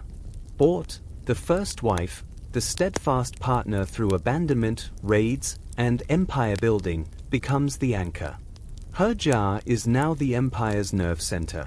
Messengers arrive constantly, their faces etched with dust and disbelief. She receives them with a calm born of surviving countless storms. Summon them, she commands, her voice low but carrying the weight of tradition. Summon my sons. Summon the princes. Summon the Noyans. The Kurultai must assemble. The sky has not abandoned us, it demands a new Khan. Quirky tidbit: Mongol tradition granted the senior wife significant influence during the interregnum, managing affairs and safeguarding the realm until the successor was chosen. Bort wasn't just grieving, she was acting CEO of the world's largest conglomerate during a hostile takeover of itself. The sons ride in, each carrying the weight of expectation and ambition. Jochi, the eldest, born under the shadow of the Merkit captivity. Skilled, respected by his own Tumen, but the whispered doubt: is he truly Temujin's seed? Is a poison lingering since childhood? Chagatai, his next brother, never lets him forget it. Profile snippet at Jochi_eldest shadow. Bio: conqueror of the western steppes. Loyalty: proven. Paternity: / firstborn rights. Chagatai: fierce, hot-tempered, rigidly devoted to the Yassa's letter. He sees Jochi's very existence as a stain on their father's honor and the purity of the Borjigin line. He wants the throne, or at least, anyone but Jochi. Profile snippet at Chagatai_the strict. Bio: Yassa enforcer. Purity of bloodline advocate. Swipe left on ambiguity. Not my brother true son. Ojide, the diplomat. Karma, fond of his Iraq perhaps a little too much, but universally liked. Seen as balanced, reasonable, less likely to shatter the fragile unity. His father's quiet favorite? Profile snippet at Ojide_the reasonable. Bio: seeking harmonious empire expansion. Open to dialogue, and good vintage Iraq. Team player compromise candidate. Talui, the youngest, the guardian of the hearth. Fiercely loyal, a brilliant commander in his own right, but tradition dictates the youngest inherits the father's ordu, the central homeland and the core army, not the throne. He's the wild card, possessing immense military power. Profile snippet at Tali_the protector. Bio: keeper of the sacred flame. Master of the home front. Swipe right for loyalty, left for throne ambitions, officially. Hearth Prince shadow power.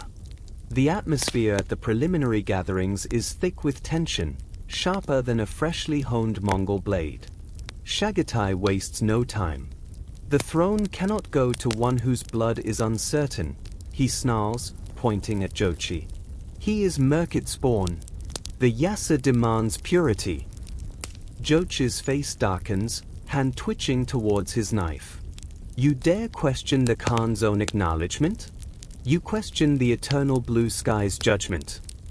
Historians still argue whether Jochi's subsequent death in early 1227, just months before his father, was due to illness, the stress of the succession crisis, or something more sinister, poisoning orchestrated by rivals fearing his claim. The timing is convenient.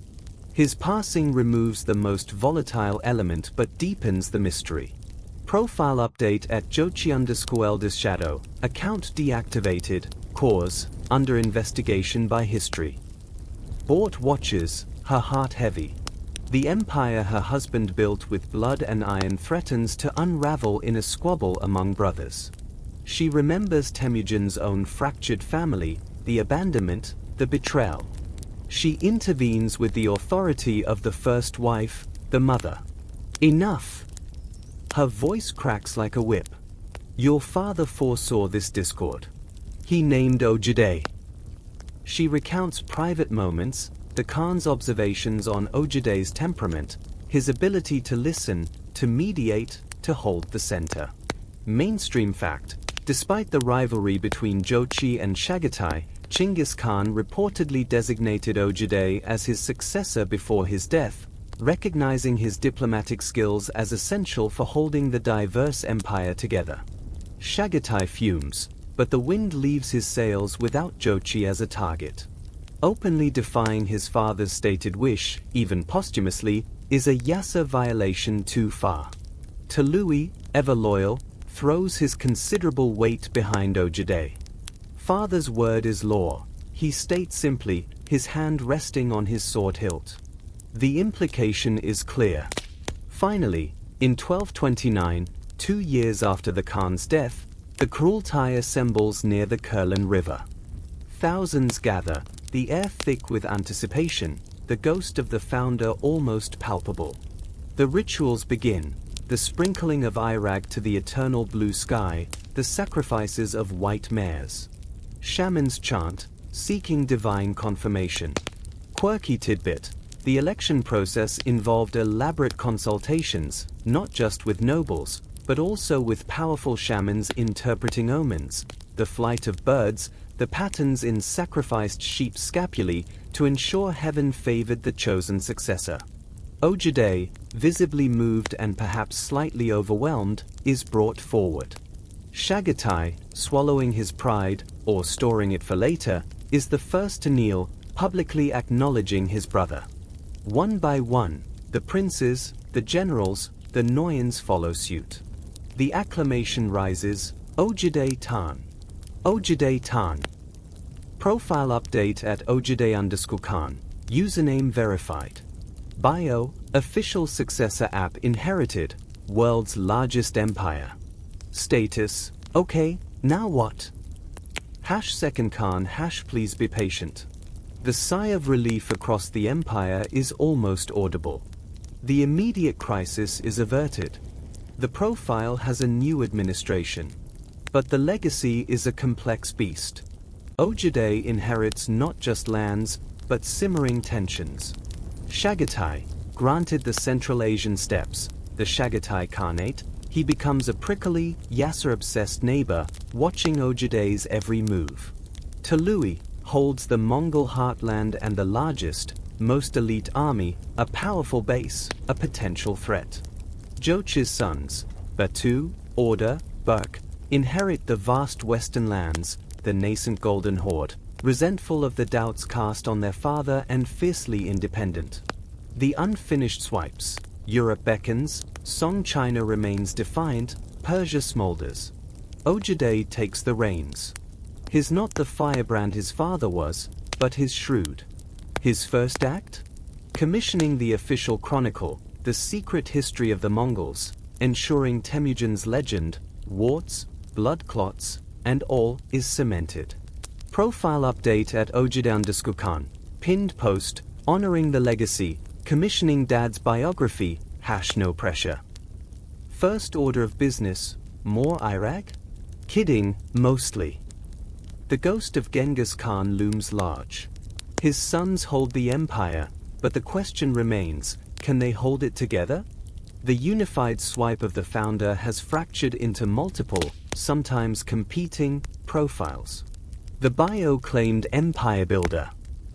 The sequel is Empire Manager. Ojide's in charge. Let's see if he can avoid the family drama crashing the server. Section 18. Ojide sits on the felt-covered dais in Karakoram, the weight of the empire settling onto shoulders more accustomed to counsel than conquest. Below, the intricate dance of imperial administration hums, Uyghur scribes tallying taxes from Samarkand, Persian envoys bearing gifts, and veiled pleas, Russian princes offering trembling Yalai submission documents. Profile update at Ojide_Khan. Status, settling in. Bio, official successor app currently 1. Drinking Iraq responsibly. 2. Building dad's capital, #Karakoram rising. 3. Managing very complicated family group chat. #second gen problems. One notification keeps pinging, though, family drama, high priority. Your father, the universal sovereign, wasn't just an empire builder, he was a prolific family builder. The currently partnered section of his profile hid a vast, intricate network of matches, a polygamous web essential to Mongol power, yet fraught with landmines for his successors. Mainstream fact: Genghis Khan had multiple wives and consorts, fathering numerous children. While Bort remained his principal wife and the mother of his 4 principal heirs, other wives bore sons who inherited significant territories and commanded large followings. You see the physical manifestation of this daily. Half-brothers stride through Karakoram's bustling streets, each bearing the Borgigian stamp in their features, yet radiating distinct ambitions. Joch's brood, Batu, order, Shaban, fierce, independent, ruling the vast western Ulyss, the Golden Horde. Batu's eyes, when they meet yours, hold the old resentment, the murkit shadow still lingers over their lineage. Profile snippet at Batu_Khan West. Bio, ruling from Volga to Danube. Paternity, definitely Genghis Khan's grandson. Swipe left on questions about grandpa. #Golden Horde, #don't call me Jocha Jr. The others, sons from lesser wives, Kulhan, Karachar, dozens more, hold important commands, govern provinces, command tumans. They are loyal, mostly. But their loyalty is to the idea of the Khan, or to their own status, not necessarily to you, Ojide. Bort's presence remains a calming, unifying force. She resides in the grandest Jar complex, the undisputed First Lady of the Steppe. Her authority isn't just ceremonial, she mediates disputes, advises on diplomatic matches, and subtly reinforces Ojide's legitimacy. Quirky tidbit: Mongol imperial wives held significant portfolios. While Bort oversaw the central administration, other senior wives managed specific domains. One might control the vast imperial herds, another oversee the workshops of captive artisans, another direct the network of spies among the merchant Ortak. It was less harem, more corporate board with felt walls. Profile update at Bort_ Foundation. Bio, first wife. Empire matriarch. Mediator-in-chief. Keeper of sacred family drama vault. Swipe right for wisdom, left for foolish challenges. #OG partner, #still the boss. The marriages weren't just personal, they were geopolitical chess moves. You recall your father taking the kitten Princess Chulan after defeating her father.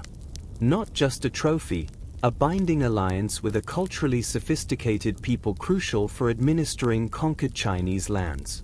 Mainstream fact: Genghis Khan's marriages often cemented political alliances, integrating powerful clans, like the Ongarat through Bort, or conquered peoples, like the Tatars, Merkits, Karaits, into the Mongol elite, transforming rivals into relatives. Profile edition: Genghis looking for strategic alliances, must provide troops tribute. Romance, optional but negotiable.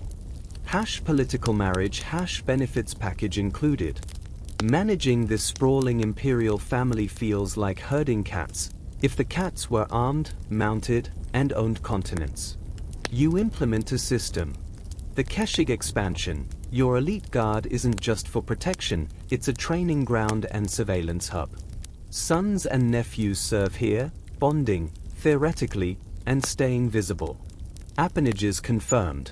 You formally ratify the territorial divisions. Batu gets the west, Chagatai Transoxiana, Tului the homeland. Clear boundaries, clear responsibilities. Mostly. The Iraq summit, regular family gatherings, heavily lubricated, to air grievances before they fester. Chagatai grumbles about Batu's excessive independence. Batu mutters about Chagatai's micromanagement. You refill cups, mediate, remind them of the bigger picture, the eternal blue sky watches. And so does the Song dynasty. Can we focus? Profile update at Ojide_Khan. Skills, conflict resolution, requires copious Iraq. Historians still argue whether Genghis Khan's polygamy was primarily a tool for political consolidation, a cultural norm amplified by imperial scale, a practical method for rapidly expanding the loyal Borgigian bloodline across Eurasia, or simply the perk of being history's most successful conqueror. Was it cold strategy or steppe tradition on steroids? The quarrels of his sons offer evidence for both. The biggest headache? The invisible brood. Rumors swirl of other descendants, children born to concubines during campaigns, offspring left with allied tribes. Quirky tidbit: Mongol nobles sometimes practiced bas-kuri, fosterage, sending their children to be raised by trusted subordinate families or allied chiefs, building bonds but also scattering potential claimants far and wide. Tracking every possible Borgigian with a claim was like finding specific horses on the entire steppe. Profile edition, family reunions, logistically challenging. RSVP list, constantly expanding. Security, nightmare. Asterisk asterisk. One such rumor lands on your felt desk.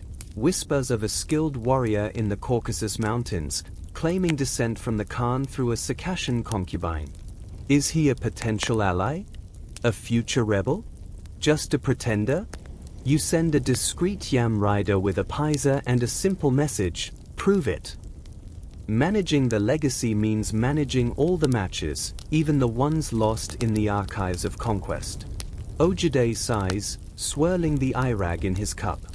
Building Karakoram's walls is easier than building unity among the heirs of a man who swiped right on empire building and left behind a dynasty tangled in its own success. The polygamy wasn't just personal, it was the empire's DNA, complex and prone to mutation. Keeping this genetic empire stable? That's Ojide's real conquest. Profile update at Ojide_Khan. Pinned post, open door policy, for family, mostly. Bring your own Iraq. And please, for the love of Tungri, try to get along. Khan life it's complicated. The bio claimed empires. The reality is family therapy on a continental scale. The next notification pings, Europe, ready for swipe. Right. More conquests. At least that was straightforward. Section 19. The familial squabbles in Karakoram fade to a low hum, a background static easily drowned out by the rhythmic thunder drifting west. Ojide sips his Iraq, gazing at maps unfurled like exotic hides. Europe. The wingman's report, Subutai and Jeeb's epic 5,500-mile reconnaissance, glows in his mind. Profile update at Ojide_Khan. Status, swiping right, aggressively. Target, Europe. Wingmen assigned at Batu_Khan West and at Subutai_the Ghost, recycled. Let's finish what Dad started. Continental swipe.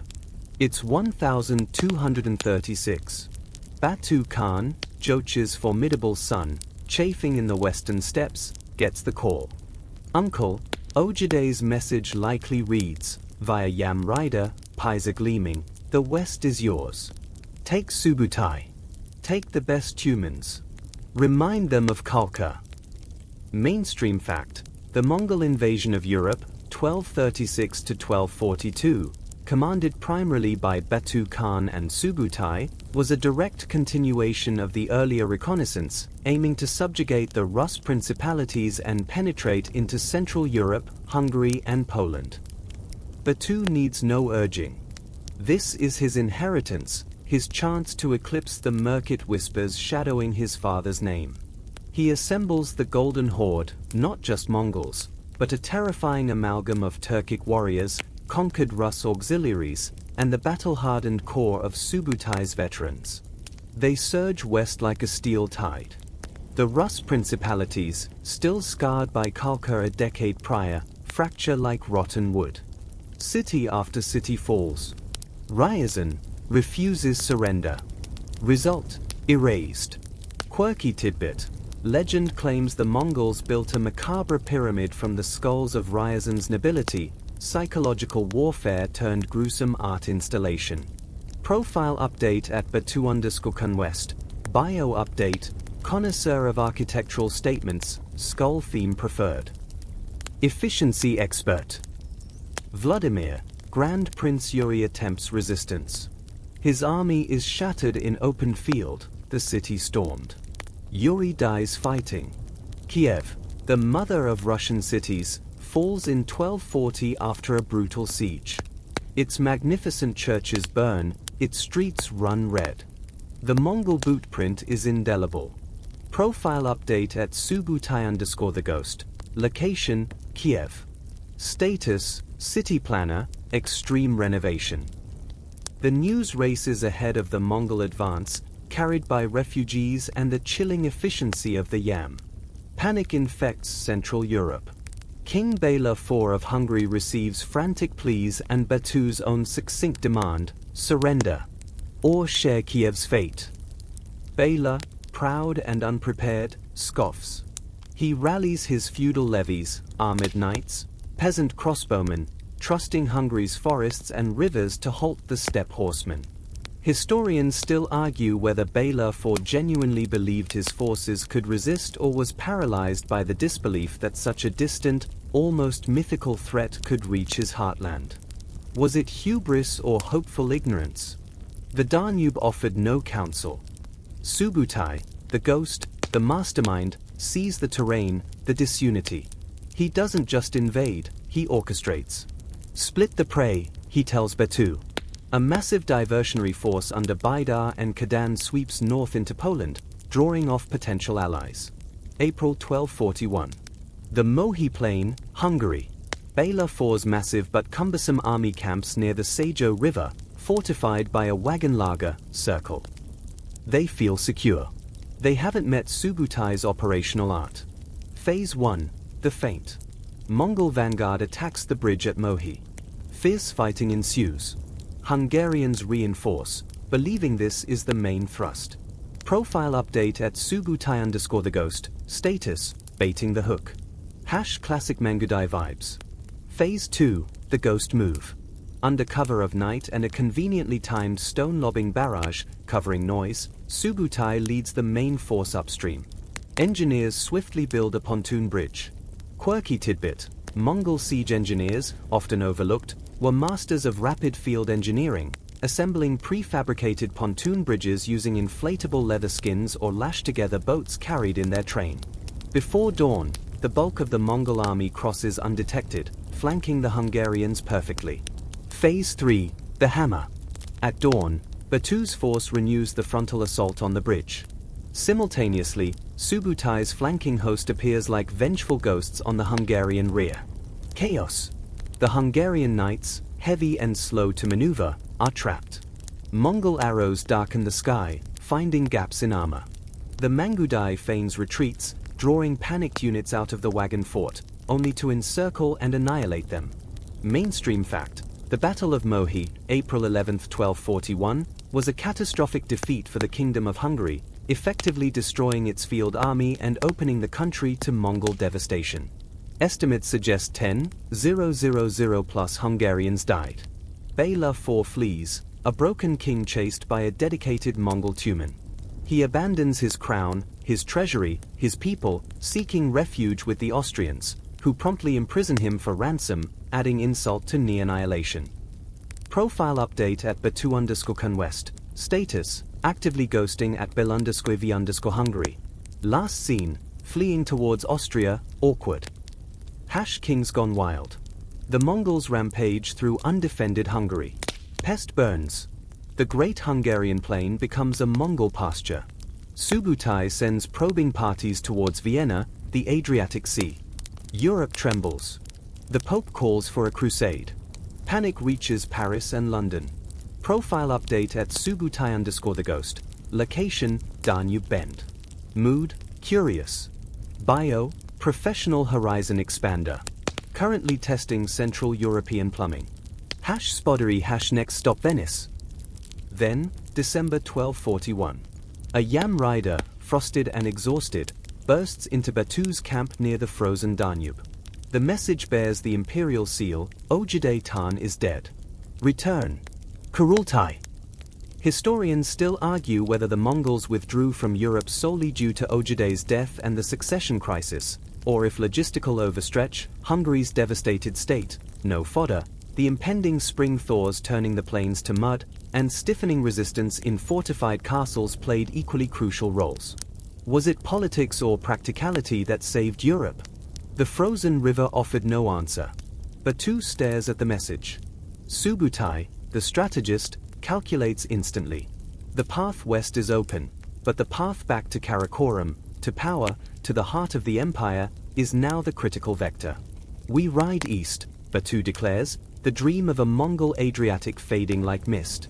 Profile update at Batu_Khan West. Status, match interrupted, family emergency. Bio, Western Khan. Europe, it's complicated, unfinished business. Swipe left on inconvenient deaths. #legacy issues. The Mongol tide recedes as swiftly as it arrived. They vanish back into the Eurasian steppe, leaving behind smoldering ruins, traumatized populations, and a continent forever altered. Bela crawls back to a shattered kingdom. Europe is saved by a death notification. The ultimate unmatched. Batu and Subutai turn their horses towards the rising sun, where a new struggle awaits, not with knights and kings, but with uncles and cousins. The European swipe remains tantalizingly incomplete, a ghost profile lingering in history's What If folder. Section 20. The thunder of hooves fades, replaced by the rhythmic clink of scales in Karakoram's bustling markets. The siege engines are silent, the arrows rest in quivers. An unexpected notification pings across the empire. System update, Pax Mongolica version 1.0 installed. Profile update, *** at Genghis legacy, status, post-conquest glow. Active features, unprecedented global connectivity. #Pax Mongolica #free trade zone #accidental globalization. It's the 1250s. The Mongol Empire, fractured into Khanates, Golden Horde, Ilkhanate, Chagatai, Yuan, but bound by the Yasa's shadow and the Yam network sinews, stumbles into its most surprising legacy, peace. Not the peace of graveyards, but the tense, vibrant quiet between conquests. You walk the streets of Tabriz, now an Ilkhanate capital. The air hums with a dozen languages, Persian bartering silk, Uyghur scribes drafting contracts, Italian merchants shouting prices for Crimean grain, Russian fur traders, Armenian spice dealers. Mainstream fact, the Pax Mongolica, c. mid-13th to mid-14th century, fostered unprecedented trans-Eurasian trade, cultural exchange, and movement of people along secure Mongol routes, significantly shrinking the medieval world. The Yam stations aren't just for military orders anymore. They're the ancient world's internet cafes. A Nestorian Christian monk from Baghdad shares theological debates with a Buddhist lama from Cathay over bowls of stew. A Persian doctor examines a Chinese pulse diagnosis scroll delivered by relay rider. Quirky tidbit, Mongol postal way stations, Yam, became vital hubs for information arbitrage. Merchants learned about crop failures in Persia months before local markets adjusted, allowing them to reroute grain shipments from the Black Sea for massive profits. Insider trading, 13th century style. Profile update at Yam_network. Bio, more than mail. Real-time intel hub. Cross-cultural mixer. Guaranteed fresh horses and gossip. #original Silk Road app. Goods flow like never before. Venetian galleys dock at Crimean ports, Golden Horde territory, loading furs, honey, and slaves. Their precious cargo, silks, porcelain, spices, travels overland via Mongol-guaranteed routes all the way to Kanbalik, Beijing, capital of Kublai Khan's Yuan dynasty.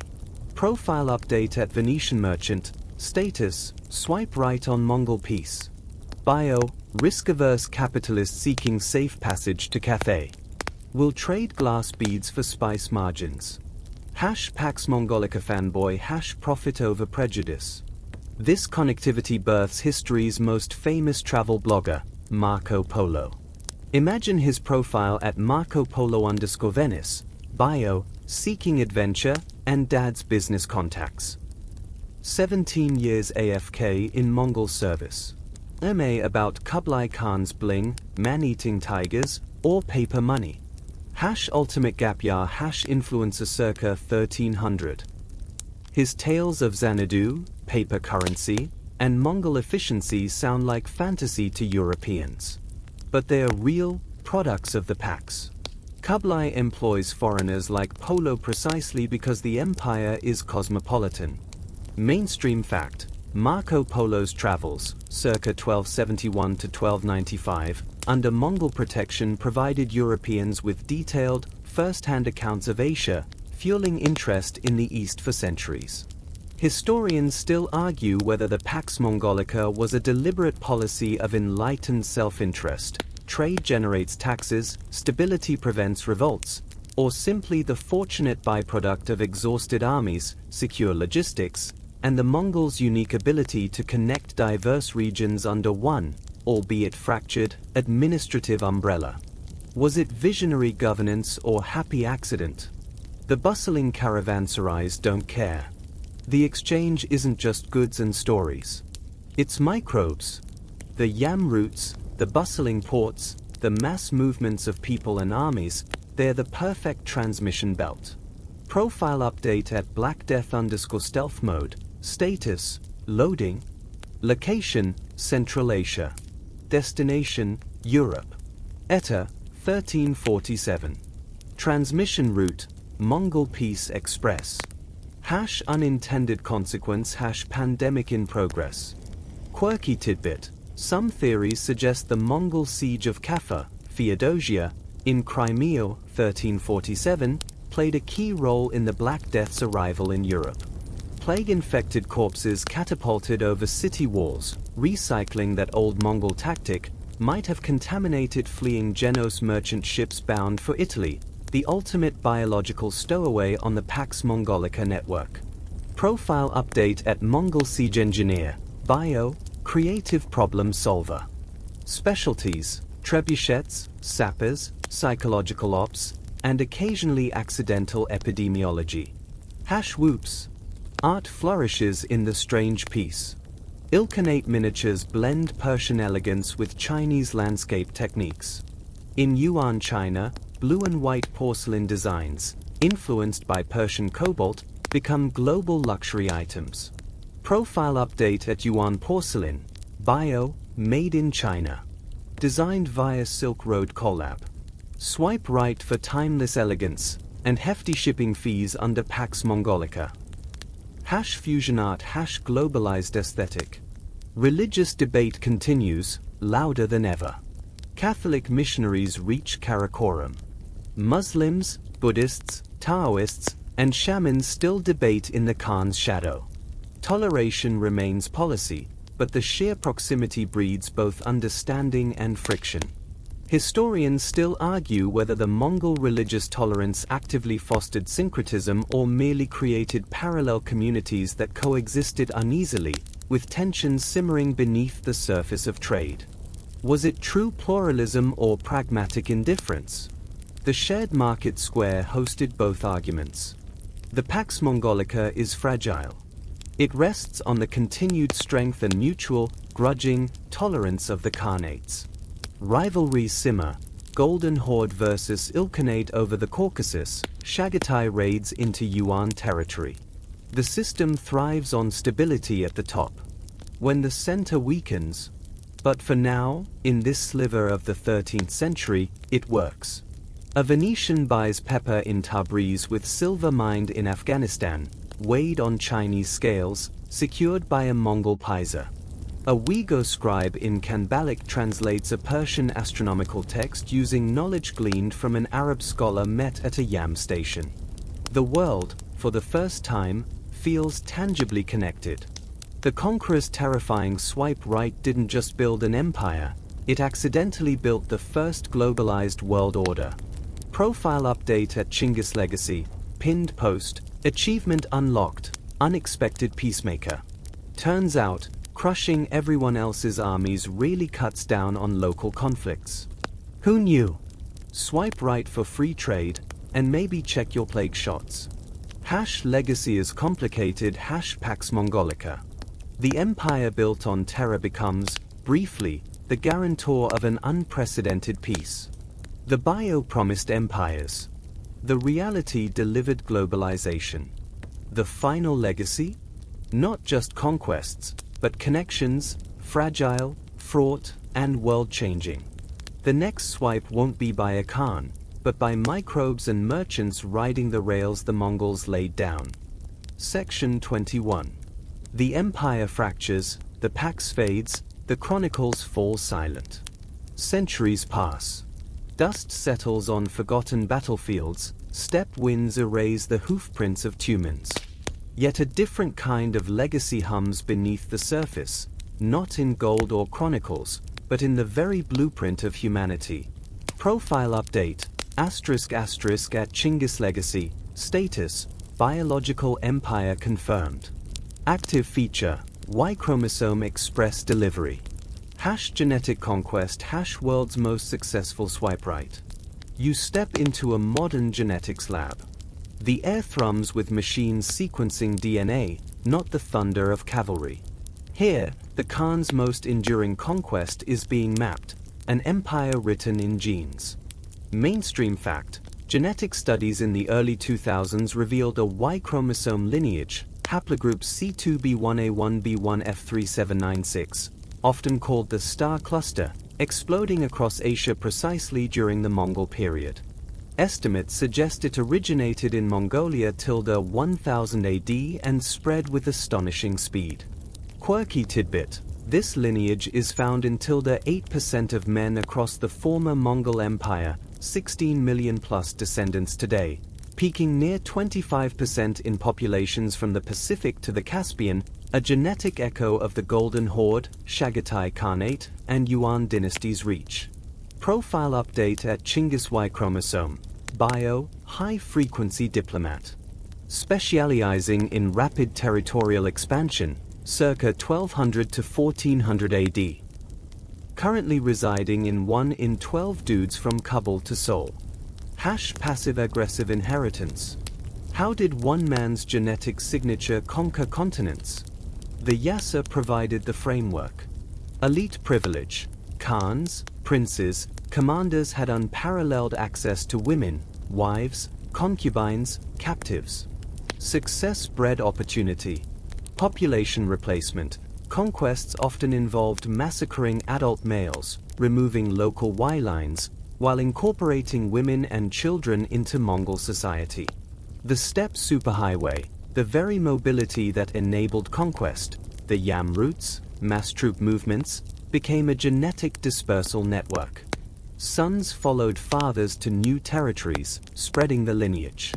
Profile update at Mongol reproductive strategy, bio, maximizing offspring viability. 1. Remove competing males, Yasa compliant. 2. Access diverse gene pool, conquest perks. 3. Deploy sons as regional governors, geographic distribution. Efficient propagation. Historians and geneticists still argue whether this genetic dominance stems primarily from Genghis Khan himself, a few hyperprolific male relatives, like his brothers Khazar and Belgute, or a broader Mongol elite sharing a recent common ancestor. Was it one extraordinary patriarch or a successful patriarchal clan? The Y chromosome points to a single founder event tilde 1000 AD, but pinning it exclusively to Temujin is tricky. The star cluster is definitely Mongol imperial, a geneticist explains, pointing at a global heat map glowing across Eurasia, but Genghis is the most compelling candidate for its superspreader. The timing, the scale of his progeny, and his unique position align perfectly. The evidence isn't just statistical. Quirky tidbit. In 2004, potential direct descendants were identified in Mongolia using genealogical records tracing back 34 generations. Genetic testing revealed the star cluster lineage. One man, Tumbat Tor, held a revered position, keeper of the Solda, the spirit banner of Genghis Khan. His DNA? A near-perfect match. Profile update at Tumbat_Mongolia, bio, Solda keeper. Confirmed descendant, 34 gens and counting. Job perk, guarding grandpa's spiritual vibe. #living legacy #Y chromosome verified. But biology is messy. Enter the tooth of Tavan Tolgoi. In 2009, archaeologists excavate a Mongol elite cemetery, 1130–1250 AD, uncover remains, including a remarkably preserved tooth. DNA extraction reveals the star cluster lineage. Crucially, radiocarbon dating places the individual before Genghis Khan's peak. Historians argue whether this disproves Genghis as the sole origin, suggests the lineage was already established in the Borjigin clan pre-Temujin, or simply indicates an older close relative, like his father Yesigay or grandfather Kabul. The tooth proves the lineage was significant before Genghis, argues one scholar. But it doesn't dethrone him as the ultimate amplifier, counters another. He turned a noble lineage into a continental phenomenon. The impact transcends biology. In Mongolia today, Genghis Khan isn't just a historical figure, he's the father of the nation, his genetic legacy a potent source of pride. Mainstream fact: post-Soviet Mongolia embraced Genghis Khan as a national symbol of unity and strength. His name and image are ubiquitous, on currency, vodka bottles, the international airport. The genetic studies amplified this, transforming him from conqueror to literal ancestor of millions. Profile update at Modern Mongolia, bio, proudly powered by Star Cluster OS. National identity, Genghis pilled. Swipe right for throat singing and ancestral pride. Biological patriotism Khan DNA. Yet, elsewhere, the legacy is complex. For populations descended from conquered peoples, Persians, Russians, Chinese, the ubiquitous Y chromosome can be an uncomfortable reminder of violence and subjugation. It's complicated, admits a historian in Bukhara, looking at a genetic map. This marker connects us to a shared past, but a past written in blood. Pride isn't the only feeling it evokes. Profile update at shared genetic heritage. Status, it's complicated. Bio, connecting millions across continents. Context, conquest, assimilation, resilience. Handle with care. Ambiguous inheritance mixed feelings. The science evolves. New studies suggest the star cluster lineage spread wasn't quite as instantaneous as first thought, perhaps accelerated by later descendants of Genghis's sons maintaining elite status for generations. Historians argue whether the recombination rate used in early studies accurately captured the speed of expansion, potentially overestimating Genghis's immediate impact versus the sustained advantage of his dynasty. The dust of the steppe, the ashes of cities, the ink of chronicles, they fade. But the blueprint endures. Every time a man in Afghanistan, Kazakhstan, or northern China gets his DNA tested, he might glimpse a fragment of the ultimate empire builder's legacy, not in land or law, but in the coiled strands of his own cells. The Khan's final, silent conquest wasn't just of territory, but of time itself, written in the most fundamental code of life. The bio claimed empires. The genetic test confirms, he built one that still lives within us. Profile update, *** at Genghis legacy, final status, verified biological empire. Active users, ~16 million+. Swipe right on history. It's in your blood. Section 22.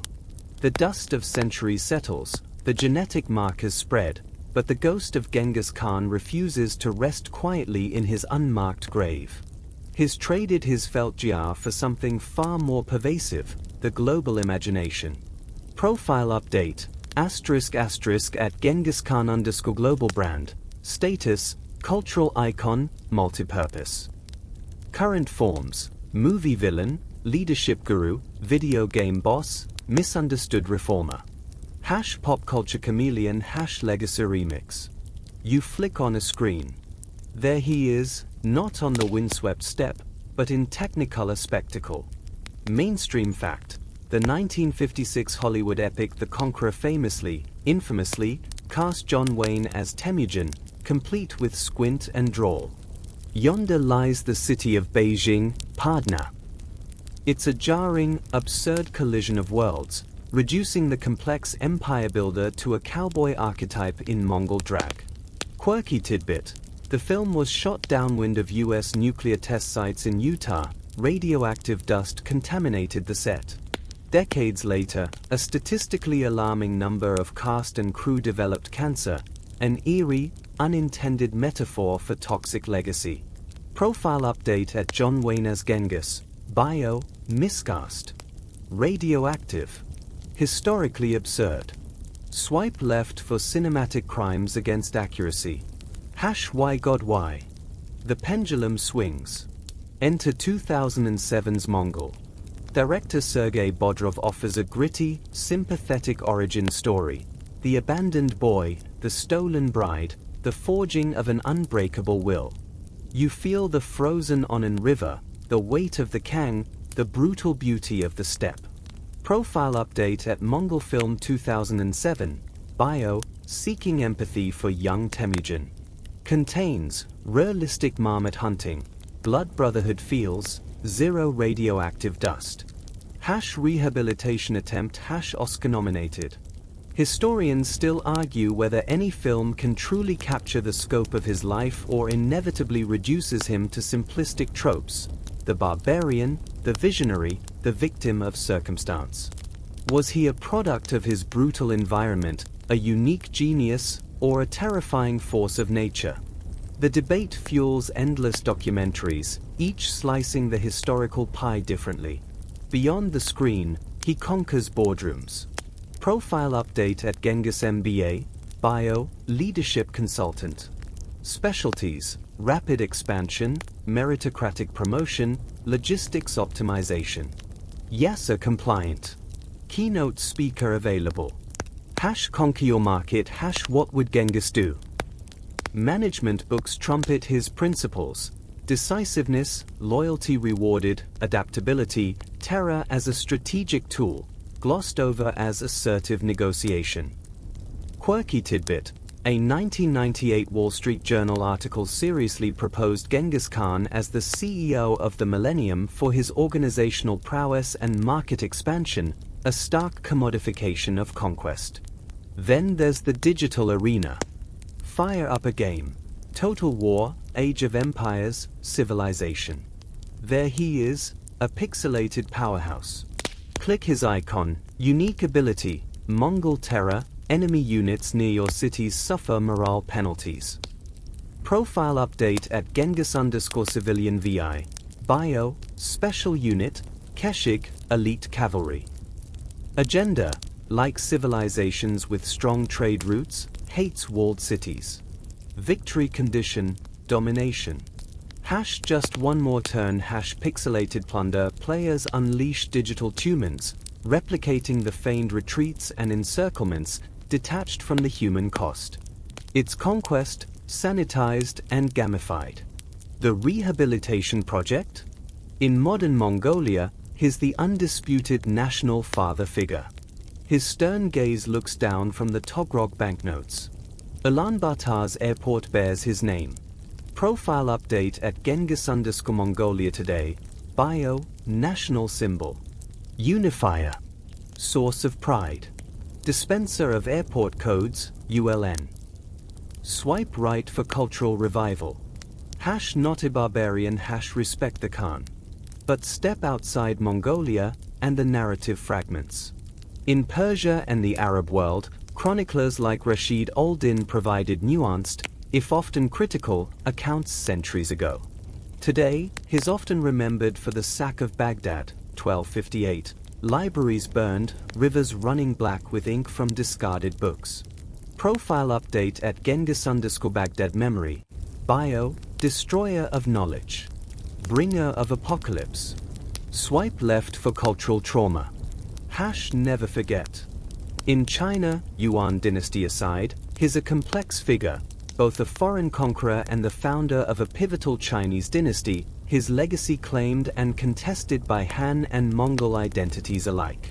Historians argue whether his unification of China under the Yuan ultimately benefited the region by integrating it into a vast Eurasian network or merely interrupted indigenous development with foreign rule. The Green-Eyed Khan? Quirky tidbit. Persistent modern claims describe Genghis Khan with red hair, green eyes, and freckles, suggesting European ancestry. While intriguing, these lack credible historical evidence and likely stem from later romanticization or confusion with descriptions of later, possibly mixed heritage Mongol elites. The historical Temujin likely looked like his Mongolian descendants: black hair, epicanthic folds, weathered features. Profile update at Genghis_speculative aesthetics. Bio, hair, probably black. Eyes, probably brown. Epicness, undeniably off the charts. Swipe left on dubious Victorian portraits. Just step things. The next swipe? Hollywood whispers surface periodically about a new Genghis Khan blockbuster. Casting rumors fly. Scripts tout revisionist takes or feminist perspectives, focusing on Bort's agency. Profile update at Genghis_Hollywood next. Bio, perpetually in development. Seeking, A-list star, must tolerate historical inaccuracy. Sensitivity readers apply within. Greenlight me, controversy guaranteed. He's become a mirror. We see in him what we project: ruthless ambition, organizational genius, the noble savage, the ultimate disruptor, the ecological nightmare, arguably depopulating regions' reduced carbon emissions, or the accidental globalist. Profile update at Genghis Khan_legacy, final bio, for now. Universal sovereign, retired. Skills, empire building, 5 stars, genetic distribution, platinum tier, cultural rebranding, ongoing. Looking for, accurate portrayal. Open to nuanced discussion. Pet peeves, John Wayne impressions. Oversimplification. Being blamed for the Black Death every single time. Status, history's most successful underdog, and its most controversial landlord. Swipe direction, depends entirely on your historical baggage, geographical location, and movie preferences. Complicated, enduring. The conqueror is conquered by interpretation. His profile isn't static.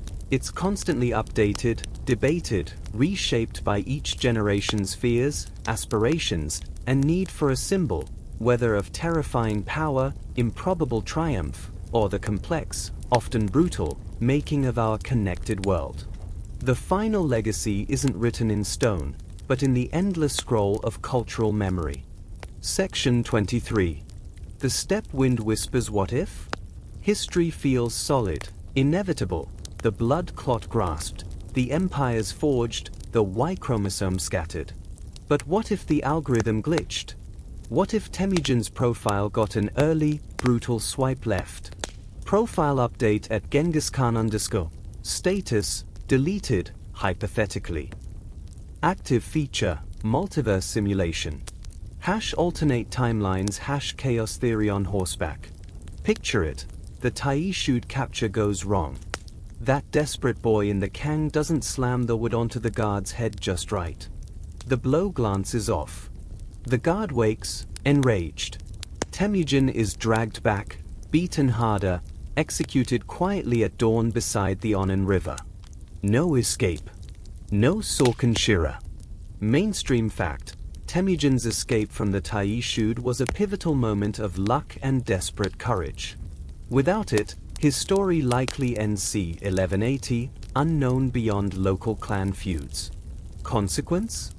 The Mongol tribes remain fractured, a squabbling constellation of clans. The Karaits under Toe rule stay dominant, but age and internal strife weaken them. The Naimans consolidate power in the west, perhaps becoming the regional heavyweight. The Merkits, unchastened by Temujin's later vengeance, continue raiding. Jamuka, unopposed, likely becomes the preeminent leader, imposing his own harsh order, but lacking Temujin's revolutionary meritocracy and unifying vision. No Yasa. No Mongol identity. Just Jamuka's Jadaran supremacy. Profile update at Jamuka_Khan hypothetical. Bio, big fish in a small, steppe pond. Enforcing traditional hierarchy. Swipe right for predictable oppression. Hash what could have been hash boring stability. No bought rescue mission. What if Jamuka, your Anda, hesitated? What if Torul Khan refused the call? Bort remains a Merkit captive. Temujin, shamed and isolated, becomes a bitter, minor warlord, consumed by personal loss, never gaining the legitimacy or alliances Bort's return, and Jochi's birth, however complicated, provided. His strategic alliance match fades. Profile update at Temujin_broken. Bio, local vendetta specialist. Obsessed with Merkits. Low charisma rating. Swipe left for maximum drama, minimal empire. Hash unresolved trauma hash small time. Historians still argue whether the Mongol unification under any single leader was inevitable given the steppe's pressures, climate shifts pushing tribes into conflict, the lure of Silk Road wealth, the military potential of horse archery perfected. Or was Temujin's unique blend of charisma, strategic genius, ruthless adaptability, and sheer luck truly irreplaceable? Was the steppe a pressure cooker needing just any spark, or was Temujin the only spark hot enough? The ripple effect. Remove the Mongol Empire from the 13th century, and the world map bleeds differently. China, the Jin dynasty crushes the weakened, fractured steppe tribes. No Mongol invasion. No Yuan dynasty. The Song dynasty potentially endures longer, or falls to internal rebellion or another northern power. Kublai Khan's Beijing? Never built. Quirky tidbit. Without Mongol siege pressures, gunpowder development in China might have remained focused on fireworks and incendiaries, delaying the evolution of true firearms by decades or centuries. No Pax Mongolica trade boost means slower transmission of Chinese innovations like printing and compasses westward. Persia and Islam. The Khwarezmian Empire thrives, unchecked. No sack of Baghdad, 1258. The Abbasid Caliphate limps on. Islamic scholarship's golden age might experience a different, perhaps less traumatic, trajectory. Persian poets write fewer elegies for burned libraries. Europe, no Kalka River. No Subutai and Jeeb's reconnaissance. No terrifying Tatar shadow. The fragmented Rus principalities consolidate, or don't, without the Mongol yoke. Poland and Hungary develop without the apocalyptic trauma of the 1241 invasion. The Crusader states linger longer without the distraction of a massive eastern threat. Profile update at Medieval Europe underscored. Bio, blissfully unaware of horse archery. Status, arguing about theology and turnip yields. Potential threat, other Europeans. Hash provincial hash no Black Death Express. Globalization? Stalled. The Silk Road remains a patchwork of competing kingdoms, tariffs, and bandits. Marco Polo? A Venetian merchant trading safely, but locally, in the Mediterranean. The Black Death might still spread via rats on ships, but likely slower, later, without the Mongol-Yam superhighway accelerating its transmission across continents. The Great Man debate. This timeline fuels the argument that individuals do change history profoundly. No Temujin means no cascade of events leading to the Yuan, Ilkhanate, or the disruption connection of the Pax Mongolica. The 13th century becomes a quieter, perhaps less globally connected, chapter. Quirky counterfactual: Mongol shamans practiced various forms of divination, scopulomancy, reading cracks in burned sheep shoulder blades, astrology. Imagine a shaman, c. 1165, peering at the stars or a cracked bone, foreseeing two paths, one where the blood-clutched infant becomes the Oceanic Khan, another where he dies unknown at 18. Which path would they have prayed for? Stability under familiar clan leaders, or the terrifying, world-reshaping whirlwind of Temujin? Profile update at steppeshaman_think.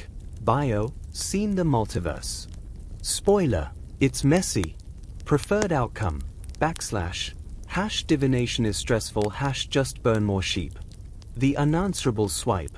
Would another conqueror eventually have unified the steppe? Perhaps. But would they have implemented the Yassa's radical meritocracy? Created the Yam system? Unleashed Subutai and Jeeb on a continental scale? Tolerated religions with such pragmatism? Temujin's specific blend was unique. A Jamuka-led empire would have been more traditionally hierarchical, less innovative, probably less expansive. A Nayman empire might have been more focused on the Islamic West than China. Historians still argue whether the world was better or worse off without the hypothetical Mongol cataclysm. Fewer cities burned? Less cultural destruction in Persia and Baghdad? Absolutely. But also, no accelerated transmission of technologies and ideas across Eurasia. No Marco Polo inspiring European exploration centuries later. A potentially slower transition out of feudal fragmentation in Europe and Asia. No unifying administrative model demonstrating how vast, diverse territories could be managed, flawed as it was. The Mongol Empire was a force of terrifying destruction and unprecedented connection. Removing it creates a quieter 13th century, perhaps less bloody in specific locales, but potentially slower, more fragmented, less primed for the early stirrings of a globalized world. Profile update at 13th century_no Mongols. Bio, status, stable? Fragmented. Innovation pace, slower. Global connectivity, low. Drama level, moderate, local feuds only. Swipe right for peace. Swipe left for, well, history. In our timeline, Temujin swiped right on survival, on alliance, on conquest. He reshaped the planet. In this other stream, history swiped left. The profile was deleted before it went viral. The cost? A world less scarred, perhaps, but also less stirred, less connected, less changed. The ultimate counterfactual: sometimes, the most terrifying swipe right creates the world we know. The legacy of Genghis Khan, a profile in power and paradox. Imagine holding a fragment of history, not in a book, but as if encountering the essence of one of history's most formidable figures. Genghis Khan. The name alone evokes vast landscapes, thundering hooves, and an empire that stretched from the Pacific Ocean to the Caspian Sea. His story is not simple. It is a complex tapestry woven with threads of extraordinary vision and profound violence. Born as Temujin around the year 1162 on the harsh Mongolian steppes, his early life was marked by hardship. An orphan cast out, he faced betrayal and struggle from a young age. Yet, through sheer will, strategic brilliance, and an uncanny ability to inspire loyalty, he rose. He united the fractious Mongol tribes, a feat never before accomplished. By 1206, he was proclaimed Genghis Khan, the universal ruler. His ambition was as boundless as the steppe itself. His methods of conquest were revolutionary and terrifyingly efficient. He mastered logistics, moving vast armies across incredible distances with unprecedented speed. His warriors, unmatched horse archers, practiced coordinated maneuvers perfected in the great organized hunts, which were both training exercises and vital state events. When cities resisted, the consequences were often catastrophic. The sack of Urgench saw rivers diverted over ruins, the fall of Baghdad resulted in the destruction of its famed libraries, the Battle of Khalkha ended with captured nobles crushed beneath a victory platform. Conservative historical estimates suggest the Mongol campaigns under Genghis Khan and his immediate successors may have caused the deaths of approximately 40 million people, a figure representing roughly 10% of the world's population at that time. This scale of destruction cemented his reputation as an agent of immense depopulation. Communication under Genghis Khan was direct and brutally enforced. The massacre of traders and envoys at Otrar, which precipitated the Khwarezmian campaign, demonstrated his absolute intolerance for betrayal or perceived insult. Diplomatic slights were met not with words, but with overwhelming, annihilating force. His personal life was equally complex, involving strategic marriages and numerous wives and concubines, a common practice for steppe leaders to forge alliances but executed on a grand scale. Genetic studies suggest he may have millions of descendants alive today, a testament to this aspect of his life. Yet, to focus solely on the violence is to miss other defining facets of his rule. Genghis Khan was a revolutionary administrator. He instituted policies startlingly progressive for his era. He promoted men based purely on merit and loyalty, not birth. Blacksmiths' sons, former slaves, and foreigners like the brilliant General Subutai or the wise administrator Yelu Chutsai rose to the highest ranks. His elite imperial guard, the Keshik, was history's first true meritocratic corps, scouting talent solely based on ability. This system rewarded skill and dedication above all else. He championed remarkable religious tolerance within his domains. Shamanistic traditions, Islam, Christianity, Buddhism, and Taoism coexisted under his rule. He famously decreed that all people should pray in peace according to their own faiths, provided they paid their taxes and refrained from inciting religious conflict.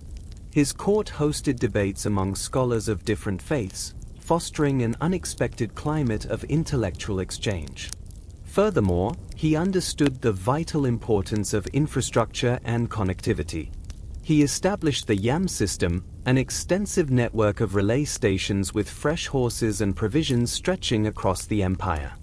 This allowed messengers, officials, and merchants to travel with unprecedented speed and security, functioning like a medieval internet. By crushing local warlords and bandits, he secured the Silk Road, enabling a surge in global trade, cultural exchange, and the movement of ideas, people, and goods from Europe to Asia. This era of relative stability became known as the Pax Mongolica, the Mongol peace. This peace, however, presents the central paradox of Genghis Khan's legacy. Was the unprecedented connectivity, the flourishing trade, the exchange of knowledge and technology across continents, was this stability worth the unimaginable human cost and cultural devastation wrought to achieve it? Can the ends, however beneficial to some, ever justify such means? Historians continue to grapple with this question.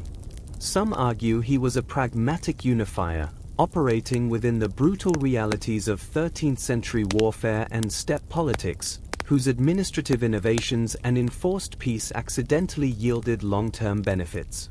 Others contend he was a uniquely destructive force, and any positive outcomes were incidental byproducts of conquest, never excusing the scale of suffering inflicted.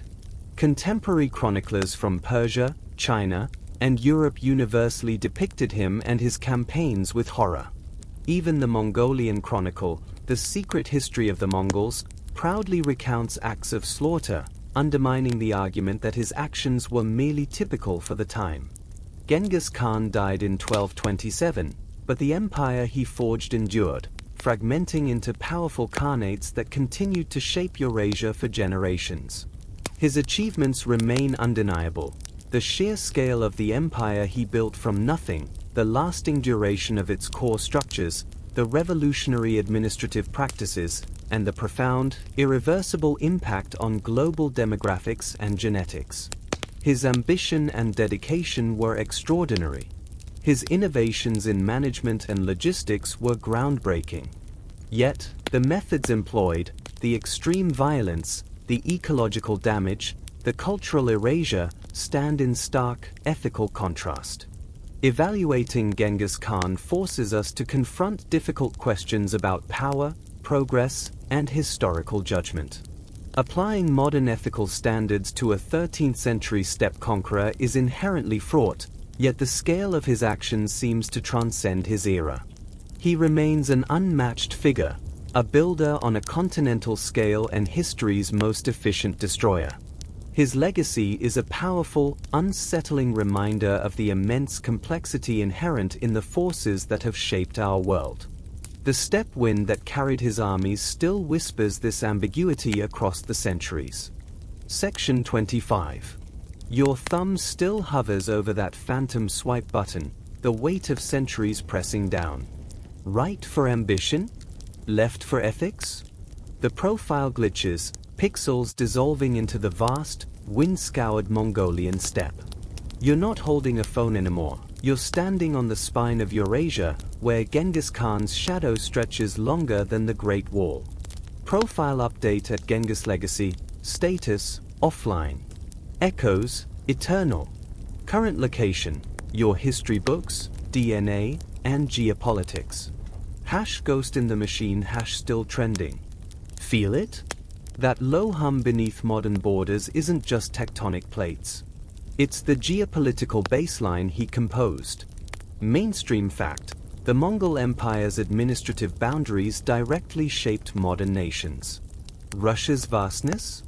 Thank the Golden Horde's dominance, which centralized Slavic principalities under Moscow's tax collectors. China's claims over Tibet and Xinjiang? Rooted in Kublai Khan's Yuan dynasty incorporating them. Even the Caucasus's tangled conflicts simmer along old Ilkhanate Golden Horde fault lines. Quirky tidbit: Kazakhstan's capital, Astana, now Nur-Sultan, was deliberately placed near the medieval Mongol city of Bozok, a 21st century nod to a 13th century GPS pin.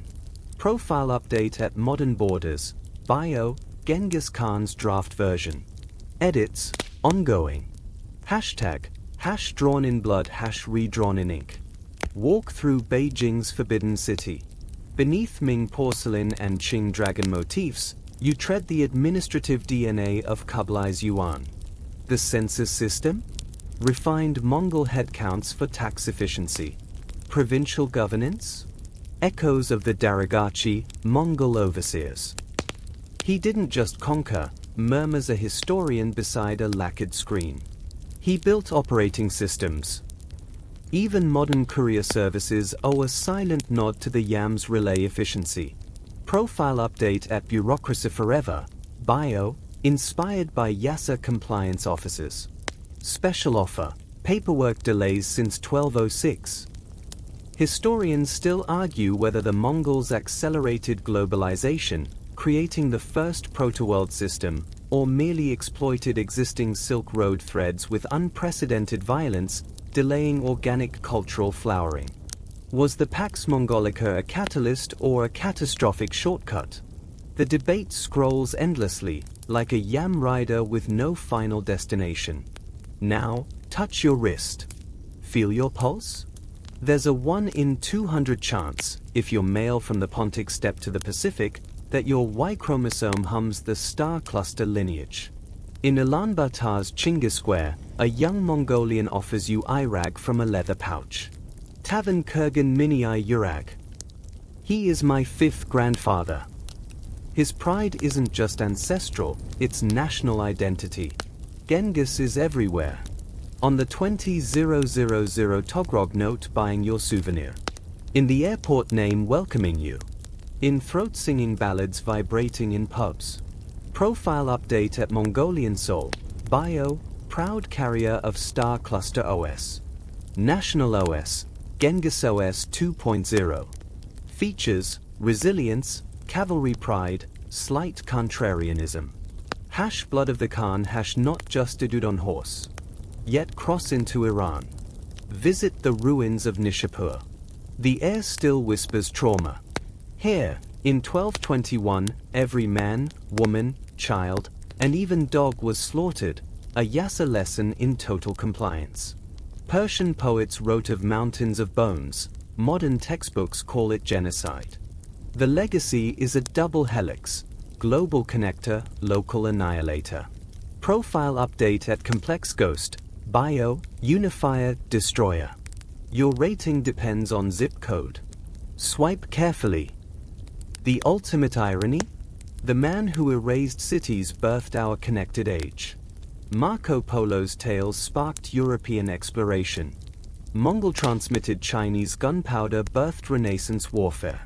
The Black Death's fast-tracking via yam roots reshaped demographics, labor markets, even religion. Here's the reason you're eating noodles in Naples, laughs a food historian, slurping spaghetti, likely descendant of Mongol-carried Asian pasta. Quirky tidbit: the word horde, from Mongol Urdu, meaning camp, entered European languages as a synonym for terror, and now describes chaotic gamers in online forums. Profile update at linguistic legacy, bio, Urdu horde, gang squad. Etymology level, ironic. As dusk purples the Khenti mountains, where his bones sleep beneath some forgotten river, the wind carries his true epitaph, adaptability. From blood-clutched infant to empire architect, he remade himself, his armies, his world. Microsoft Excel pivot tables? They crave the ruthless efficiency of his Keshig meritocracy. Your multicultural metropolis? It craves his religious pragmatism, minus the skull pyramids. Final swipe verdict. History doesn't offer a match button. It offers consequences. Swipe right, and you embrace the world shaper, the innovator, the connector, the accidental globalist whose ambition built bridges of bone and gene.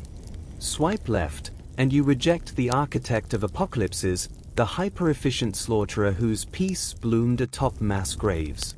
Maybe the only honest answer is to close the app. Look up.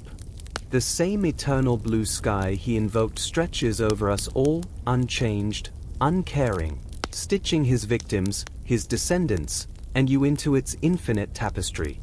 The profile fades. The echo remains. Not a ghost, a gravitational pull. Wind down. And so, we let the vastness settle. The drumming hoofs fade into a gentle breeze sighing through summer grass. The glare of siege fires dims to the soft flicker of stars pricking the velvet dark above the silent steppe. Breathe deep. That scent, clean earth, distant snow, wild thyme crushed underfoot, it's the same air Temujin breathed, chasing marmots as a boy. Feel the quiet wrap around you? Heavy, yes, like good felt, but peaceful. The arguments of scholars, the clash of empires, the dizzying swipes of history, let them soften. Imagine the endless grasslands rolling under moonlight, silvered and still. A single horse whickers softly in the distance. No war cry. Just presence. His gone. Truly gone. Not just the conqueror, but the abandoned child, the cunning escapee, the grieving grandfather. His fears, his rages, his impossible ambitions, all dissolved into the same earth that holds us all. What remains is the land itself. Patient. Enduring. Cradling secrets deeper than any tomb. You didn't build an empire tonight. You didn't shatter kingdoms or scatter chromosomes. You simply journeyed. Through frozen rivers and burning cities, through oaths sworn and broken, through the terrifying machinery of conquest and the fragile, unexpected bloom of peace. That's enough. That's more than enough. So let the fan's soft whir be your step wind. Let the pillow cradle your head like the gentle slope of the Khenti foothills. The world outside, with all its complexities and echoes of the past, will wait. For now, there's only this quiet, this deep, enveloping dark, and the steady rhythm of your own breath, slowing, easing, settling into the calm, eternal pulse of the night. The stars watch, silent and ancient. Rest now. The journey is done. End of script. Sweet dreams.